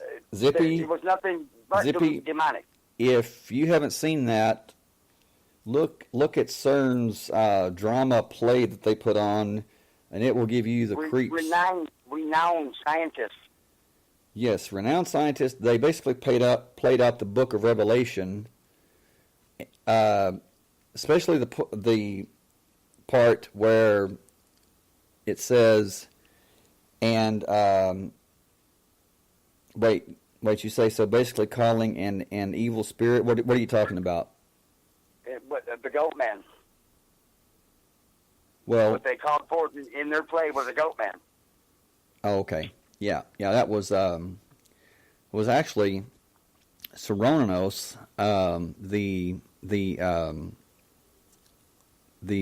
stag god, the stag demon, or whatever you want to call it. Cernunnos, and the first 4 letters of his name is CERN. Basically announcing their intent to the world, and people just took it as a play. Right. Zippy's asking, so basically calling an evil spirit when typing 666. No, I wouldn't say that. They were putting in the world's face, is what they were doing with that show, is putting in the world's face. Right. Who's running shit at CERN. Right. Zippy's asking if typing 666 is calling an evil spirit. No. But to call something like that requires intent. You have to have the intention. You have to want to call it. I mean, just by typing it, You have to have something they want, intent or not. Right, which most people do. Well, yeah. But they just it's just typing www doesn't mean that you're part of the beast system. But here's the thing, brother. Most people don't type the www. The computer does it for you. Well, now it does. Yeah. Yeah. Now it does. But one thing too is when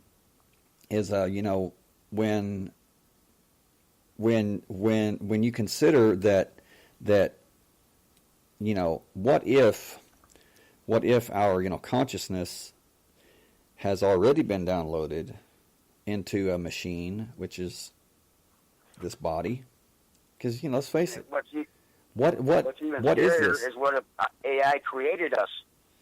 Well, a machine created another very well machine. Very well could be, because in Scripture it talks about when you look at verses like Paul says, Alexander the coppersmith did me much harm, did me much evil. He says, the Lord will repay him for what he did. Well, when he says coppersmith, what are you talking about? I mean, are you talking about a person that works with copper metals, or are you talking about something else?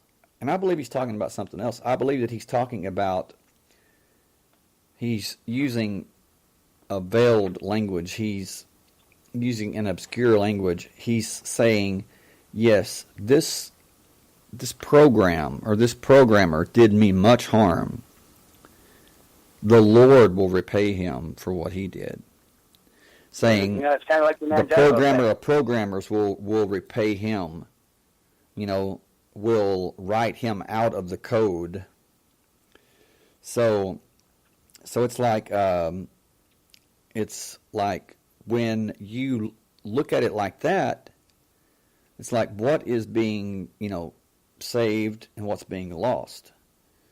Well, being lost is being written out of the code. And think about this. What is the book of life? It says watch and that your name is not removed from the book of life. Does that not sound like a computer code? Like the book of life writes itself. Right, just like a computer code writes itself. Zippy says, but even my iPhone grabs topics from my mind that I've never typed or spoken out loud. Exactly. This is what. Ask Alexa some different questions. When's the world going to end? And things along that vein, and just listen to the answers. It's an eye opener. Well, this is what I think is that that our consciousness is actually interfacing with this program that we call reality. Because CERN, D-Wave, quantum computing, Dr. Geordie Rose, and many others, they have already said that quantum computing is able to reach into parallel realms. So, and use resources that we don't have here. What they're saying is they're talking matter-of-factly. They're admitting that there is not just this one realm. There's not just this one world. There's many others. There's infinite worlds. There's infinite worlds, and they're talking matter-of-factly about it. And he says, there are advanced entities on the way. He said they're coming like a swarm. He said some people call them angels, some people call them demons. He said, but they're neither good nor bad. And he says, and I quote, he says, they simply view humans as we view ants. They don't give a shit about humans. They don't give a shit about humans. He said they don't give a shit about humans. He says they could step on us, they could end us, and go eat and not think twice about it. So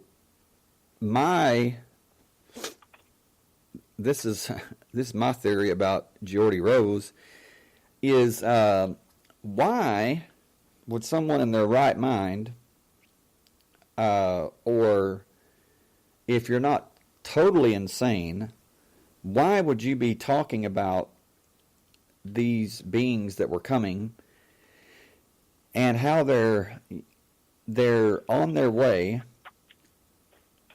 How would you know that they were coming? How would you know that they're on their way if you hadn't been in contact with them? Because you're gonna profit from them coming. Yes. Why would you be bragging about it unless you had something? Why would you be bragging about it unless you had something to gain from it? And how did they get in? Well, this is what I think. I think that they were in communication with Geordie Rose, and he said, "Okay, tell me how to do it, and I'll do it." And they promised him certain things, and guess what? Offered him power. Yeah, they must have offered him power, because why else would you allow them in to our world, knowing their intentions are not good? Right, knowing how dangerous they are, unless you had already made a deal with them that they weren't going to hurt you or your family, but the rest of us, they're going to, well. You weren't going to go into the enslavement camps, and you weren't going to be starved out. Yeah, well, I've got news for Geordie Rose. I know the truth. It's my opinion of truth, but nevertheless, it's the truth, and I'll stand on it against the entire swarm. And this is just it. I know the truth, and the truth is that human beings have something that they will never have, and it's much more powerful than anything that they have, and that or power or intent that they have, and they don't want anyone. They don't want humans to know it. They don't want humanity to know it. But it's this: is they will never have spirit. They will never have that divine spark that we have. The same can also be said of the fallen and angels, is that we humans have to earn our way into heaven. Right. Well, we. I wouldn't say that we have to earn our way in. Well, I mean, Christ. We have a choice to follow good or evil. If you're in the heavenly host and you're with God, there's not really a choice. You're just good. Right. Well, I mean, it's like, Geordie Rose is talking about, well, they're coming and, well, they're advanced and everything. Well, they're not that advanced, really. I mean, and like I said, and I mean this. I mean, I'm serious. I mean, I'm serious as can be, and I'm not just talking. I mean, I wouldn't say it unless I could back it up. I would say to Geordie Rose, if the swarm was here, I'd say, hell, introduce us. We need to meet, because they're not going to do what they think they're going to do. So, there you go. I mean, how much more advanced than us can they be if we have to create the holes for them to come through? Well, I think that it's right. Well, I think it was a matter of a certain vessel on this part, on this side, to allow them in. It's kind of like. Well, that's what I'm saying. We have to create. They can't come through their own doorway. We have to create a doorway for them. We're creating the doorway. Well, that's what Geordie Rose said was that that knowledge had been accessed. What I think is that they're the ones that told him how to open those portals or whatever, because in my opinion, there is no man, I don't care how smart you are, how intelligent you are, how gifted you are, there is no man that would know how to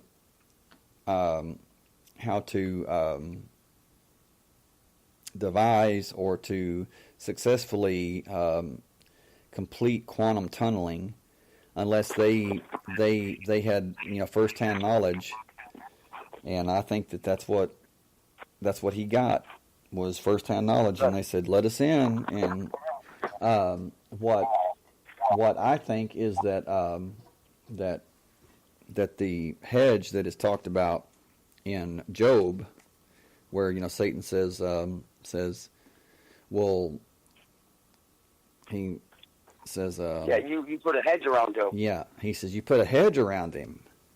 He basically says bones of the earth won't touch Job because he's in your favor. He said, I can't get to him.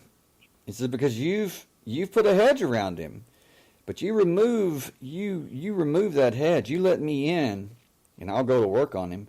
And God says, okay, but there again, yeah. Randy says it's like vampires; they have to be invited in. Exactly. The intent.